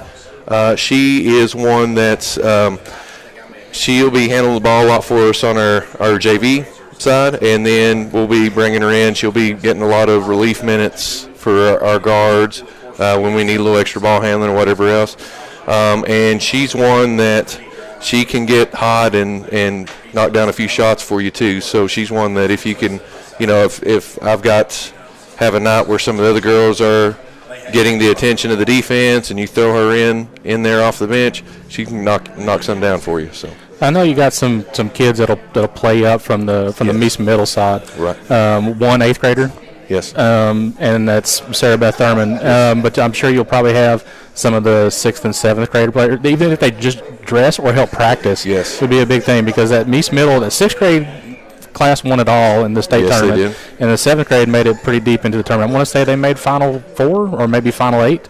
Yes. And I think the 8th grade, and I was trying to get some information before we got online just to find out how they finished. But I know they had a pretty decent run as well. It was a pretty good run. Yeah, I think they got maybe in the second round of the main tournament, they got bounced from the main one, I believe, but had a tough matchup in that one. But yes, very, very strong.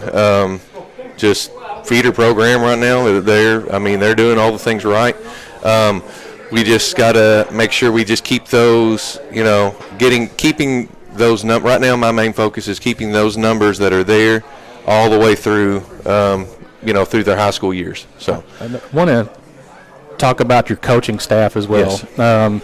One of those, old friend of mine, Matt Absher. So yes. I apologize in advance for having him on your staff. But I was looking at the pictures. So you got Matt Absher as one. Mm-hmm. Miss Sharon. Melissa Sharon. Melissa Sharon, thank you. And James Dye. James Dye was another one. And yes. his little girl's in 6th grade, and she's in 5th grade. She's in 5th grade. She is a dynamic. Yes, she is. She's a fun little girl to watch play. The most outstanding player of the 6th grade state tournament. Yeah, she's a fantastic little player. Yeah. And anybody else I'm missing on your coaching staff?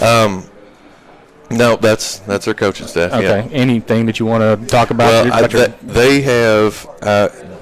I think they're going to be a real good fit for me, because where I told you, my coaching style is a little different. I've never been one that's been all up in it. I'm not a big yeller unless I need to.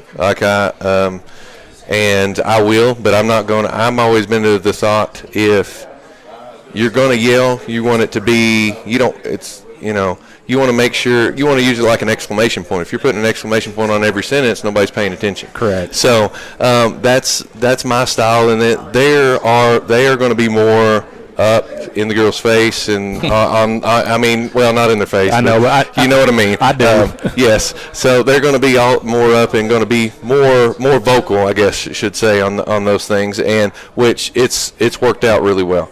Because there's going to be times where I may have one of them go and say something, and they're going to respond maybe even a little better than they do to me, and then there's going to be the opposite. So it's worked out pretty well, and I've been very pleased with my staffing choices so far. All right. So one quick question, and this is a question that's hard to answer in a minute. All right. Okay. So I don't have any basis for last year's schedule to ask you about this year's schedule. Okay.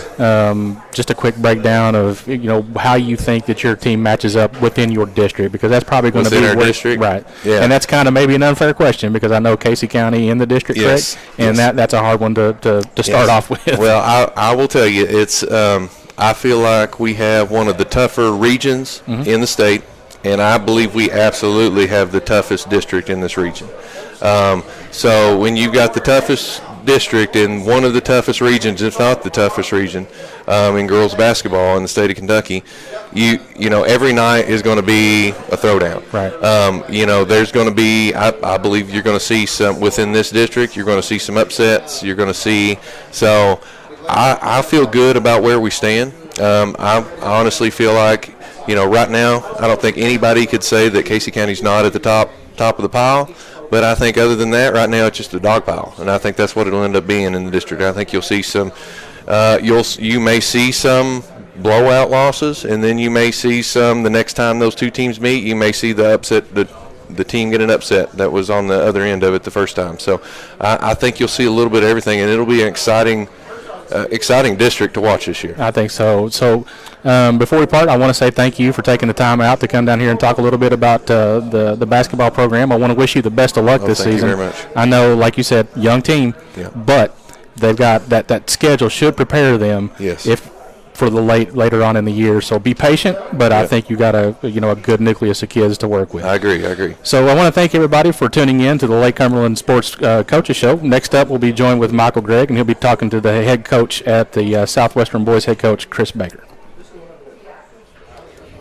Honda offers complimentary lifetime powertrain protection with every qualifying new and pre-owned vehicle we sell. Engine covered, transmission covered, drive axles covered for life. You're covered as long as you own it, and that's on every qualifying new and pre-owned car, truck, van, and SUV, even diesel trucks. Shop with complete confidence and peace of mind with Alton Blakely's complimentary lifetime powertrain protection program. Alton Blakely Honda, South Highway 27 Somerset, and abhonda.com. Honda offers complimentary lifetime powertrain protection with every qualifying new and pre-owned vehicle we sell. Engine covered, transmission covered, drive axles covered for life. You're covered as long as you own it, and that's on every qualifying new and pre-owned car, truck, van, and SUV, even diesel trucks. Shop with complete confidence and peace of mind with Alton Blakely's complimentary lifetime powertrain protection program. Alton Blakely Honda, South Highway 27 Somerset, and abhonda.com.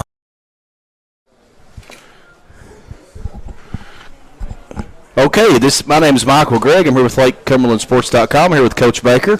Coach Baker, welcome. Thanks for coming out and joining us here. We're here at our Buffalo Wings and Rings Coaches Preseason Coaches Show. Coach, you brought Warrior Nation with you. We appreciate that. I see, looks like almost the whole squad's here. So we have quite a few guys here right now, to be honest with you. And I think that's great. You said you wanted us to come out and we come out, that's for sure. We turn out. I like the way Southwestern does things, and Southwestern certainly filled the house tonight and representing. We appreciate that. So I'm here with Coach Chris Baker. Coach, how have your off-season workouts and preparations been so far? We've had a really, really productive preseason.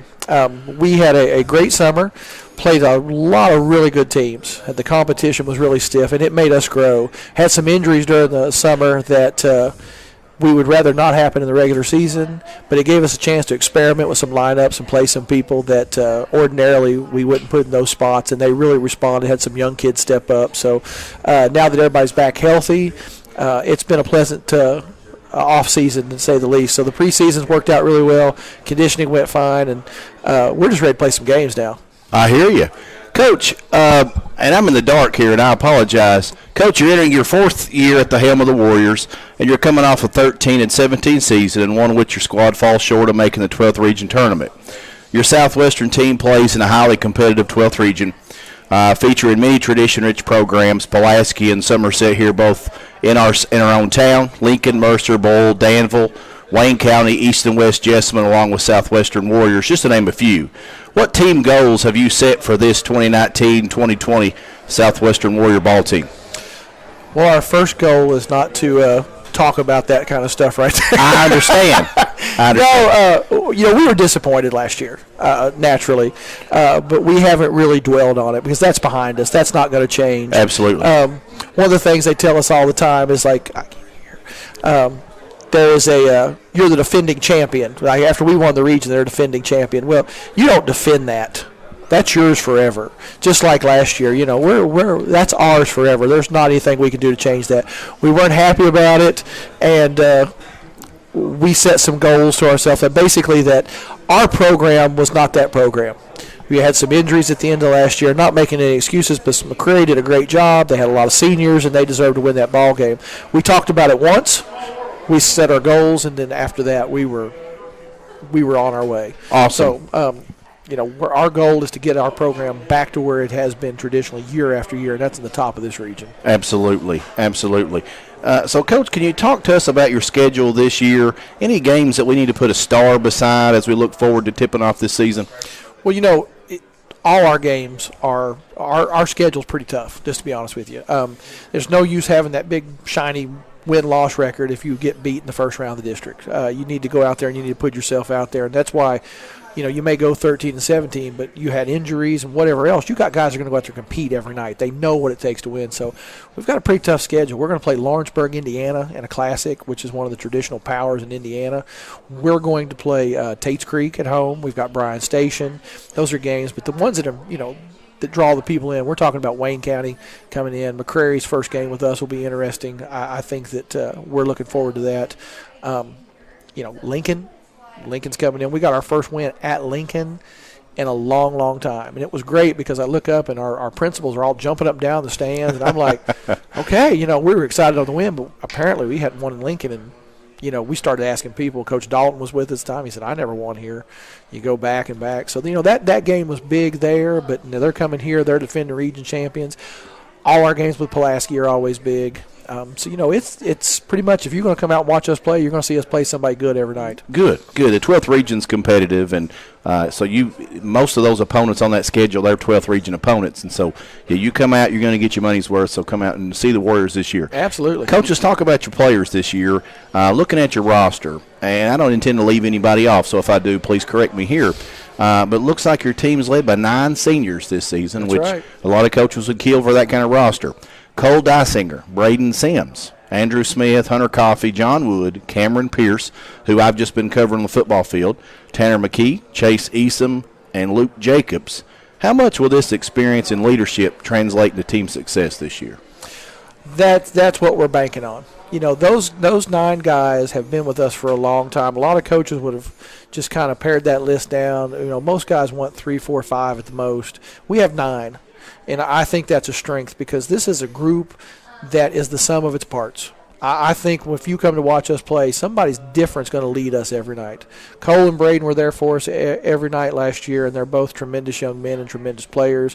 But we also have other guys that have to step up and have at different times led this team. Andrew Smith is a guy that doesn't get a lot of attention.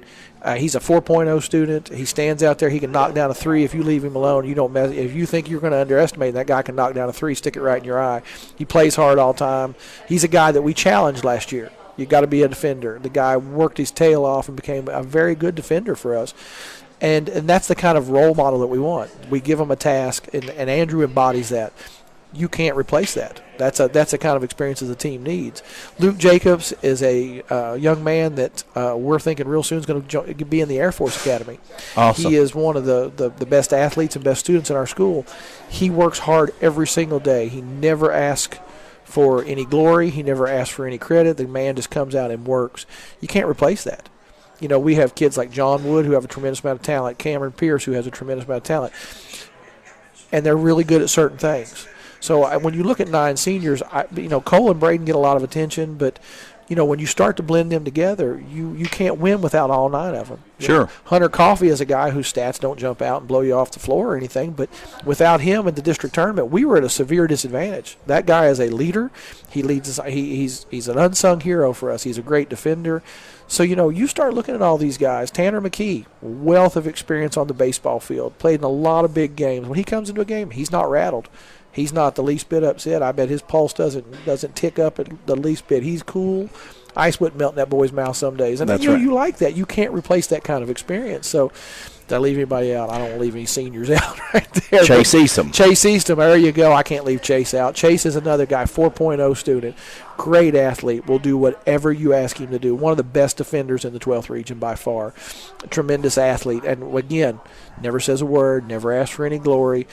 Those 9 guys, when they work together, when they play together, it'll be somebody different every night. There'll be an unsung hero. You got Braden, who, as far as I'm concerned, is the best big man in this region. Yeah. And he's still not understanding how good he actually is. He's just now starting to catch on to it. It gets a little bit better every day. Cole Dysinger is a competitor. Man, that guy would lose a friend over a game of checkers. And tough as nails is gonna come out and compete for you every night, good, bad, feeling good. He's going to come out there and compete. Those guys get a lot of attention, but those other 7, they have to have those guys. And, Coach, you mentioned you won't leave anybody out. I'm not 100% sure. Hunter Coffey's a name that's on my list, too. Hunter's a kid, yeah. He's one of the best. He's the guy that when we really missed him and Tanner. Those were 2 starters that were out during the district tournament. And those are 2 guys that are glue guys. I mean, like I said, Hunter is a great defender. He's a leader. He doesn't try to get the eye-popping stats. He sets the table for everybody. He defends. He does whatever it takes for us to win the ball game. That's it, and that's his number one goal. And Tanner's the same way. Let's just get out. Let's get the job done. And with those guys out, that's a big disadvantage. Like I said, we are the sum of our parts. That sounds like it. Mm-hmm. So you mentioned the 2 leaders offensively and rebounding wise for this squad last year. Cole Dysinger averaged 16 points a game, almost 4 rebounds a game, and Braden Sims averaged right at a double-double, 13 points a game, 10 rebounds a game. How have these 2 Warrior playmakers improved coming into their senior season? Both of those guys were very dissatisfied with the way the season ended. So they went to work immediately. They've lived in the weight room. And, Cole worked on his shot. He wanted to be more consistent. He's refined his shot. It's much smoother. It's much more consistent. He does a great job with it. I admire the work ethic he put in. Braden Sims has lived in a weight room or in the gym. He has been there every single day, every single night, all through the summer. These guys want your keys. They want to go to the gym. They want to work out. They've got on the Vertimax. They've worked tremendously hard. I think you're going to see a new, improved version of both of them. And Cole has expanded his game. He's much more of a playmaker. Before he was a scorer, but now, before he got hurt this summer, he was setting the table for us when it wasn't going offensively. He began to set the table for other players. He made us so much better. It was a whole new dimension that opened up for us.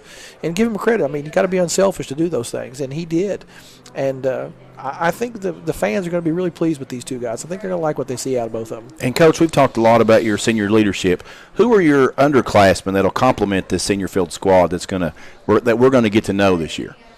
We have a lot of young kids that have stepped up and really give us some surprise things. Like I said, Cole broke his ankle. We didn't know it was broke at the time. We thought he had a bad sprain. And this summer, we're not going to push that. Turns out it was a good thing that we didn't because he had a broke ankle. So we started to play a lot of the younger kids that are going to be juniors. Lakin Nazario was a guy that got time last year. He comes from a basketball tradition. I know. Yes, sir. Everybody knows. Ed and Kiki. Yes, Ed sir. and Kiki, Yeah. Ed may be the coolest man I've ever met, by the way. He is a cool customer. I like that guy a lot, man. I love him. He's out there right now getting some wings and stuff. And, Lakin's a lot like that. He's competitive. He's got that same gene they did, man. He will come out. He'll get after you. He wants to win. He gives us an added dimension at that guard. He's got some length. He's a great defender, really quick. We got to see some things from him this summer that we really liked. Another kid that surprised us that just came out of nowhere was Lucas Maybrier. Lucas really went to work, and dude can jump out gym. And he's a little fella. You look at him, you think, well, he's just if you sleep on him, he's going to jump over top of you. Yeah. And he shoots the ball extremely well. He really came on, played big in some big minutes, and we like the things we see from him. We feel like that if we're patient with him, give him some time, he's going to contribute.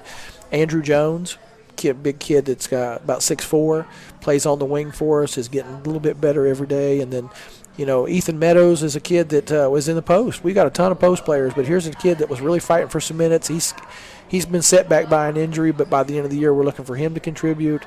And we got a transfer from Lincoln County, Evan Smith. Evan has come in and really shown us some nice things, can shoot the ball really well. He's missed about a year and a half with an injury, so again, we have the benefit of giving him some time and letting him develop, but we feel like we got a steal there. We've had an 8th grader that was on our varsity last year. It's a freshman now. We're seeing some nice things from Aaron Trammell. So, the 15 guys or so that we put in a suit, you better not sleep on that bench, because there's a chance you're going to get put in that game that night because you bring some things to the table. That's right. Coach, one of the things as a fan of Southwestern, I've followed Southwestern athletics for a while, team building I feel like is something that you do incredibly well. And Coach Baker, you should be commended for some of the things that you do and how creative you are. Tell us about some of these experiences. I saw recently where the boys and girls team together visited WIMT. Yeah, we try to get our kids out and let them publicize our program as much as we possibly can. We let our seniors decide, who wants to do this, and they picked 3 really great guys to do it. John Wood and Tanner McKee and Luke Jacobs went up, and we just let them go through the interview process, let them see a TV station, let them talk to the media and get used to that, because with success you're going to have, some attention. And all 3 of those guys bring attention in a very positive way. John Wood did a fantastic job during his interview. He's articulate, he's well-spoken. Here's a guy with basketball talent, too. And, he really represented our program in a very positive light. Luke Jacobs did as well. Tanner, like I said, Tanner's pulse never gets up. They answered the questions. I was really proud of those 3 guys. And we try to expose them to as many different things like that as we possibly can. Cool. And Coach, I know you and Coach Molden are both active with your youth ball camps. Would you like to share with our listeners how they can send kids to Warrior camps or how they can follow you and your team on social media? I know that's a big way that you like to communicate and should.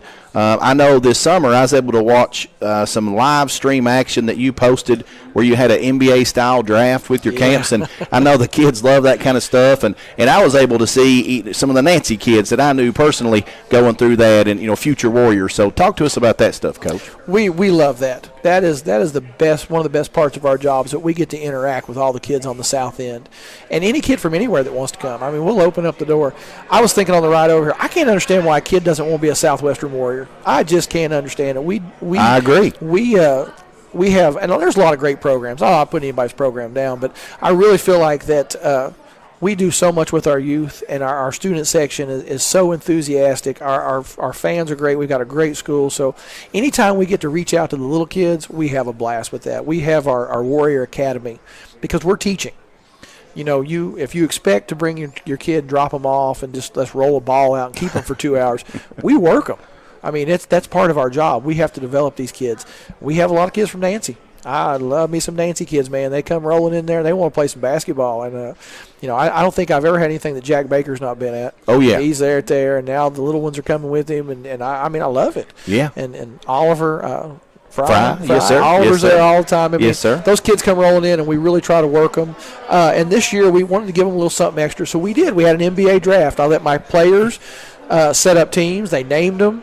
They evaluated. They worked with these kids. Now my kids know these little ones. They become role models. Absolutely. And we go in and we streamed it live on Facebook. We had a draft. They got to come up, shake my hand, get with their team, pose for a picture, and we had a blast with that. We had more fun with that than anything we did this summer. And I saw that. So if I've got parents or young players listening, how can they follow Southwestern Athletics on social media, Coach? We have a Facebook page that is ours. I'm one of the administrators along with Miss Jeannie Wood, so we can kind of monitor that and make sure that it's all positive and promotes our program. We post a lot of things on there. A lot of the events we have, games, things like that. So if you want to follow us, that's the first place to start. I have a Twitter account. Just look me up, follow me on Twitter. It's mainly just basketball stuff. We post all that on there for our fans, and we have a great time with it. And we love to have those people come to the gym. If you have any questions, I mean, I've put my phone number and stuff out there enough on the social media and the newspaper, call us up. Absolutely, absolutely. So for those maybe listening and thinking about playing ball, tell us what it takes to be a successful high school basketball player. You've talked about some of your students being 4.0 in the classroom, but in the classroom for behavior expectations, kind of outside community involvement, I know your team and your players, they always represent Warrior Nation in a positive light. So talk to us about that. Well, that's a goal. That's the goal. When I got here 8 years ago, and I worked for, the other coach, he came in, and I don't know if it's an urban legend that he tried to spread or what, but he told us that we needed to be part of the school fabric, that as teachers we need to be in the classroom doing our job every day no matter what, that the school wasn't there for us, we were there for it. And, I took that really seriously. And when I became the head coach, it was an honor. It was a job that I've wanted for decades. So we've set a very high standard. We have expectations. If you don't live up to that standard, you're not one of us. I mean, it takes a lot for any kid that plays high school basketball. For us, for Somerset, for Pulaski, it's the toughest job in sports. You are right there on the floor with every fan. They can see the sweat dripping off your face. Bet. They can hear you breathing. They see every mistake in real time, and they can see your reactions. You got to be tough to do that.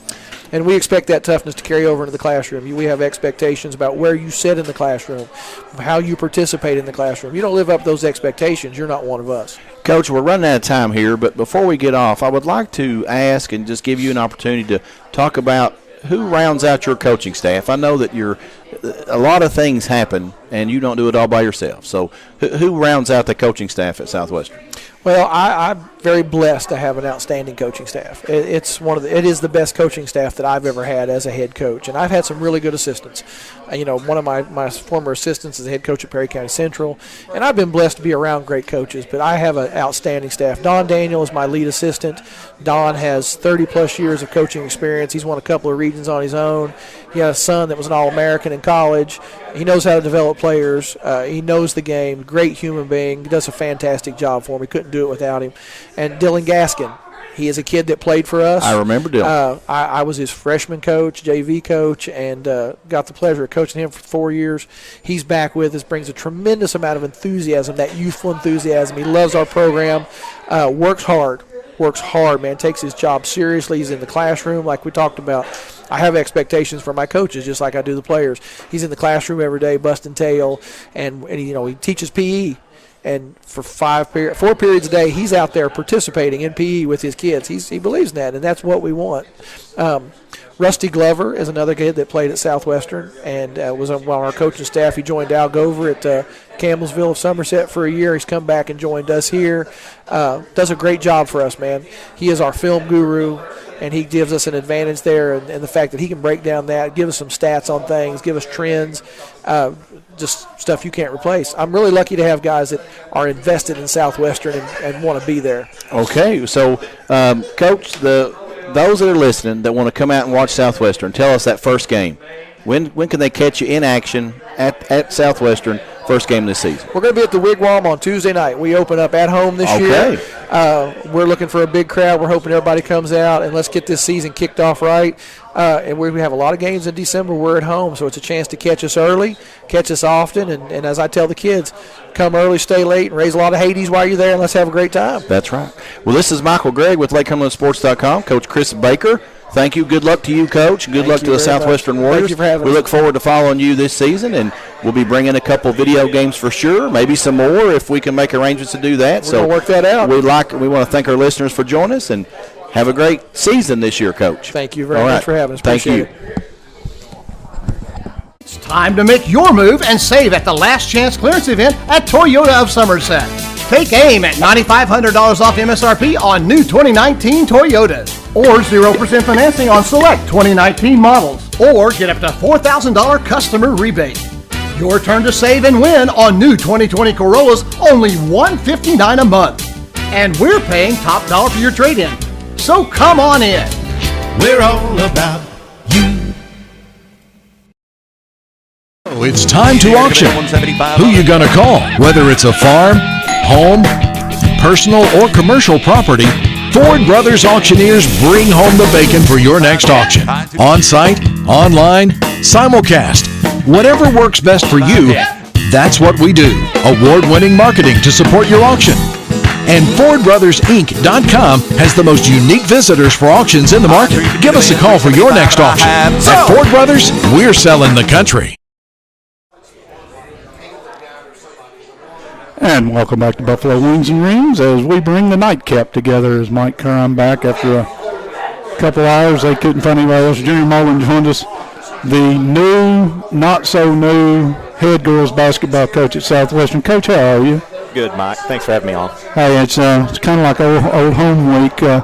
We wish everybody happy Thanksgiving. And, Warrior Nation. Wow, we've had a big week of stuff. Everybody happy Thanksgiving. You guys may be out of the gym for a day or two, maybe? Mike, it's just a day. When you got the target we got on us, we're going to take off Thanksgiving. We'll be back in there Friday morning. I love to talk about the target because last year, what a ride. Man, that was a dream ride to be an assistant coach for Coach Butcher. It was, man, I'll never forget that ride. Like to duplicate it again if we could sometime. We don't want to wait 25 years again to get a 12th region there at Southwestern Lady Warriors. Never had a region championship. Went into the region last year, and if you listen to the talking heads and the smart people and everybody around the gym out at Pulaski County, you guys were at best the fourth, fifth best team in that tournament, and there was no way that you could beat fill in the blank Casey County, Lincoln County, maybe even one more that they threw in the mix. Yeah, they were talking about Danville and Mercer. Yeah, a bunch of them. And you guys not only went on that roll, what a fun ride up in the state tournament, and again, what I liked about it is you acted like you belonged there. Is what I liked.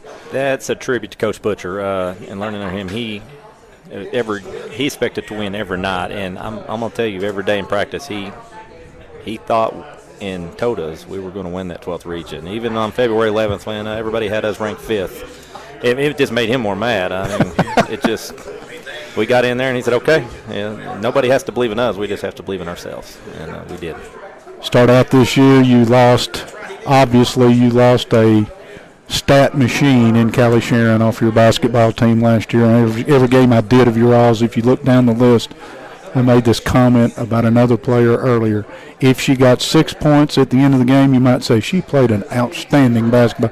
If she got 25, the same answer might be she played an outstanding basketball. She did so many things for you. Oh, Callie, it's you know what? I got her to come to practice today, the first time this year. I miss her so much. She was a leader on and off the court, and then of course that nine game stretch we had. She was a double machine, and she was like having another coach on the court too as well, and it was something to see her grow up. And she came when my daughter Destiny was a senior in 2015, and I thought, this little girl's so fragile. The wind blows. I don't know how she's going to stand up. She turned out to be a great basketball player for us, and of course helped us towards that first 12th region.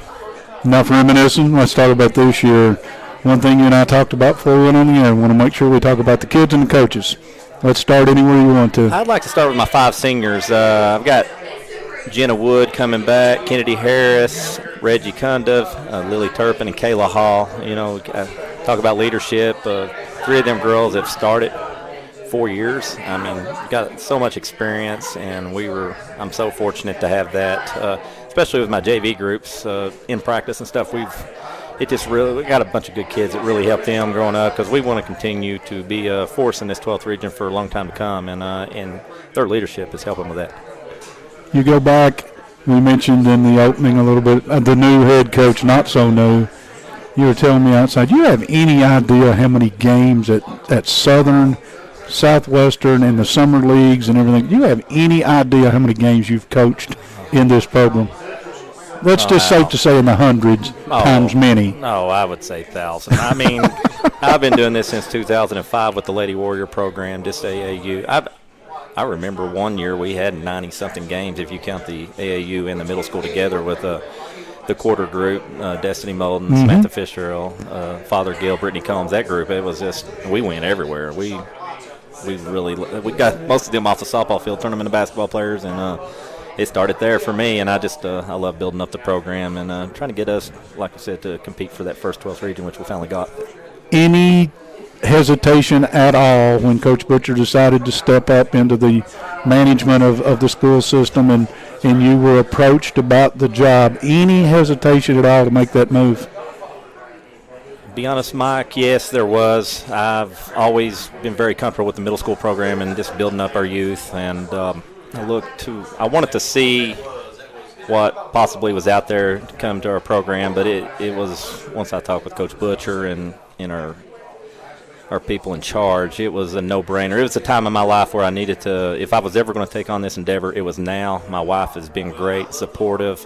I've been gone since July 15th with my middle schools and all this, and my wife is just, there's sometimes she sends me back to the gym. So it's, I'm very lucky. My wife, Dana, has been such a great supporter of this. And I'm glad you got to mention the wife, because it's one thing coaches have got to have coaches' wives. They have to understand, they have to realize that, they kind of have to keep you in the realm of the reasonable too at times, right? Yes. If you don't have that, it's really hard to do this job. She's been so supportive all these years. I've been gone a lot, but I've been able to enjoy it with my own kids. Jalen, my son, was on that 2018 team. Baker and them won the region. I remember. So yeah, my goodness. I've been so fortunate to just be able to enjoy this program from the stands, let alone be a part of coaching with the girls basketball.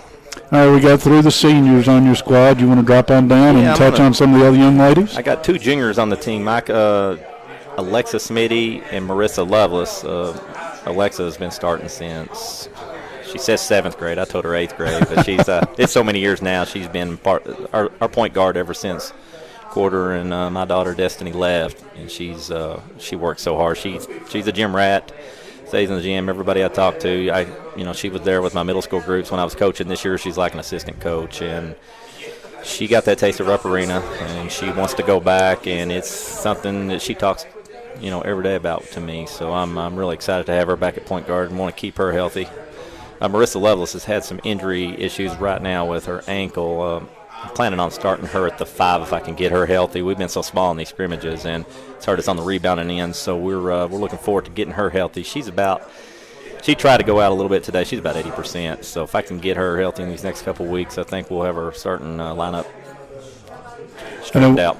Any sophomores still on? And then I want to get into those youngsters too that you've got on this roster.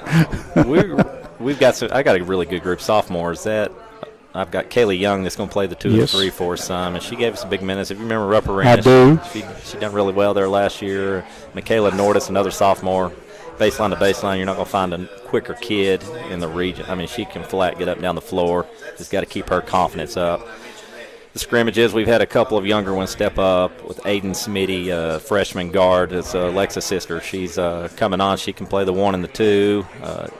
Starting to get stronger on the defensive end. I've been working with her, trying to get her stronger with her left hand. She's responded well and working hard. And her and Kinsley, my youngest daughter, she's an 8th grader. They play really well together on the court. They've won a lot of games since. They've been playing together 4 or 5 years. They won an AAU state title together as Lady Warriors. We beat the actual travel teams. They've had a couple of state Final Fours there in middle school. They've played so many games together. They got in the other day and did a really good job in a press, and they just get out and play. Really happy with them too. And I can't forget Aubrey Dalton stepped up this summer for me, and she's a sophomore. Right. She had a big summer for me. Got injured there a few weeks ago. Coming back from that, she's just now getting strong again where she's starting to contribute, and she'll definitely get some minutes in my lineup. As you're talking about these kids, my brain is throwing numbers on them where y'all played so many games last year that we were a part of, and thank you all for letting us be a part of the ride. We were inside that stuff a whole lot, and it was a lot of fun for us too. But again, you made a point about they tasted Rupp Arena. There is a thing about winning at the high school level that you always have a doubt, or at least a thought, am I that good? Can we really get there? And then all of a sudden, not only you get there, you kick the door in while you're coming in, and it's got to be strong for your team. It's that experience. It's just going to be hard to match that. That's our strong point, the experience factor. We've just seen it. We're hungry for it again, and it's something about Rupp Arena. I mean, I know it's been held in Bowling Green. I know it's been held in Northern Kentucky, and I'll be honest with you, Mike, I never went. But just something about Rupp Arena, even if somehow we didn't make it last year, I would have went to Rupp because of, as a boy growing up, it was always something you wanted to do. And then once the girls finally got to play their state tournament there, it was just like, this is more than a goal now. We really, really want this. And I've been known to second guess the KHSAA on many things. Mr. Tackett and I have worked together for 30 years, and I know him pretty well. But getting that tournament back in Lexington was one of the best things that bunch ever did. I agree. When we were up there, a Barron County group brought, I know. They brought the county. They brought the county, and I just love that atmosphere. We hadn't even played yet, and I was just, man, this is awesome, isn't it? I couldn't believe how awesome it was for the girls' side. I've seen the boys pack gyms and stuff, and it's great. I got to go when our 2012 boys won the region, right. And obviously 2018 with Baker's group there, but it's something to be a part of. You get to go down there and sit in the chair and be on the floor. It's great. I remember looking over at you before the finals, and you were sitting there on the bench with Coach Butcher, and you were just as casual as you could possibly be, and I said something to you about being calm, and you said, just a time to be calm, or something like your typical understated style. Okay, we've talked a lot about last year, and it's worth talking about, but this year you bring a good team out, but a target. I have no doubt that everybody in the 12th region right now on the girls' side of the ledger has got a target, and your name's right in the middle of it. Yes, Mike, we talk about that every day in practice, and I've even amped the schedule up quite a bit. Yeah, I saw that. Yeah, we're going to Scott County. We're at North Laurel the first game of the year. Yeah, going to open North, yeah. Yeah, and Bethlehem, they were at the state tournament. We're going to play them, Louisville Mercy, South Laurel, Chris Souter's group over there. I'm going to Simon Kenton, and we're going to challenge the girls. We're going to Gatlinburg for a Christmas trip, and the first team on there, I told them I want the toughest bracket, and they gave us a team from Mississippi. I saw that. We're not going to be shy. We're going to see where we really stand, and I'm going to challenge these girls because we're going to embrace the target. We know it's on us. There's no way getting around it. I think the girls they're up for the challenge. Casey returns everybody from a team last year that most people had picked as 1 or 1A going into the region tournament, so we know they're going to be good. Lincoln's probably going to be pretty good as they usually are. Yeah. Who else do we know that you say they're going to be there? I really believe Danville and Mercer County are going to be all right again. Obviously, we talked about Casey County bringing back 7 seniors. Yeah. Coach Weddles, they're hungry. They beat us a couple years ago. We beat them last year, so I know that they're really hungry. Wayne County's going to be a sleeper, I think, in our region. I know Macy Blevins may not be healthy right now, but if they get her back healthy, I think they'll be right there. And they're also in our district. We talked about, Baker a couple years ago. He was going into the region. He was probably the 8th best team in there, and he come out and won that region. I remember. And, I look at it as if you get there, it's anybody's. Rockcastle beat Casey County last year, 3rd place. You don't count out Christy Noble's group. There's a lot of good teams. You get on a run, anything can happen. Hey, you talk about Baker and his crew. My memory says they won in overtime in the opening round of that region. I can tell you. In a game they were down 6, I think, pretty late in the basketball game. Yeah, it was. I remember my son playing that game and accidentally fouling out Bull's best player somehow. Accidentally, it was one of them deals, and then we beat Bull in overtime. Yep. Come back, beat PC the next night, and then, of course, got Mercer in the finals that year. So that was such a wonderful one. Nobody gave. So my memory was correct, right? Yes, Bull County won the first round. And you know what, Baker and that group, they had lost to all 3 of them teams that year. Right. You talk about avenging some losses and making a great run. And we were coming off a disappointing loss in the district final to Wayne County. So I'll never forget that run. It was so fun. And we were there for all of it. Yeah, that's the other thing. I got to share in all of that. And that replay, I wonder how many times that Logan I don't know. I threw it up today, not remembering we were doing the show tonight because Duke got beat last night at the end of the game with a guy falling down and the shot coming in, and I put that back up. And I heard people talking about that in here a little while ago, comparing it to Logan Dykes. So it's and forever I will remember Logan Dykes. I mean, somebody will say, well, do you remember what day it is? I say no. But I remember it was Logan Dykes. All right, we all will. Let's, by the way, he's Junior Mullen. I'm Mike Kerr. This is Buffalo Wings and Rings, and this is our coach's show. And we've got a handful of minutes left that we're going to go ahead with you. Going into the season, you've got a coaching staff that you've had to put together. How many of the assistants from last year are still with you? I've got 2 back from last year. Brittany Combs, Michelle Markham are back. Brittany was on that 05 team that I started coaching with, and she's great. She does so much for me, and she wants to get better every day, and she does. She's worked in the off season with the girls, getting the conditioning and stuff done for me also. So while I was doing middle school, she was taking care of some of my headaches for me, and just a great job. Michelle Markham, she comes back as our statistician / assistant. And some of your players are telling you about. They're waving at you over the shoulder. So I'm really lucky to have Michelle back. She takes care of all my headaches. I brought on Addison Quarter this year as an assistant. She was also on the group that would come through at Southwestern. Graduated in 2015 was Brittany. So she went to Pikeville, played some basketball, and come back. She's a teacher here at Oak Hill Elementary now. So I've got her back on staff, or finally on staff. It was back and forth with her. She come on at kind of at the last moment there. So I'm really lucky to get Addison on board.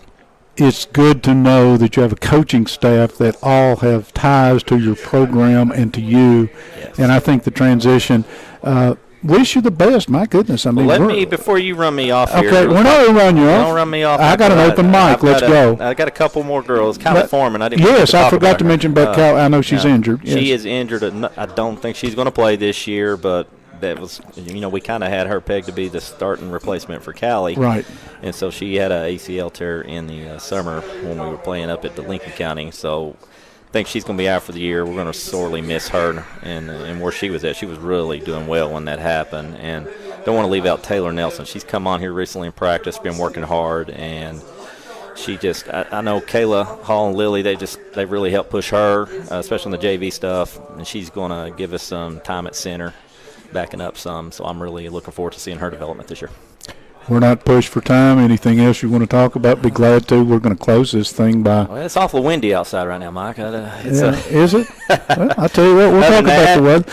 I tell you what, we do need to let's wish everybody a safe Thanksgiving, and a lot of people are traveling, and we just wish you. And again, starting early next week, we'll just put this thing to work. You open up next week, right? Yeah, we open up against North Laurel next week on December 5th. We're at North Laurel Nissan Classic, so.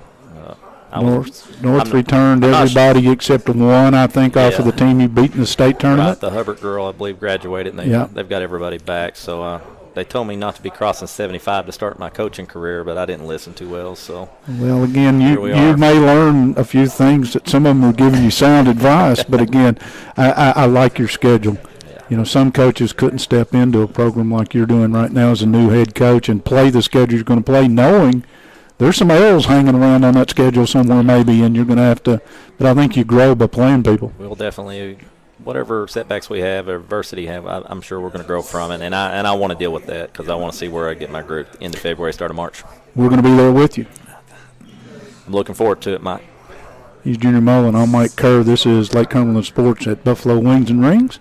We're going to wrap up the coaches show right now. We want to thank all the coaches from all 6 schools. I think that would be –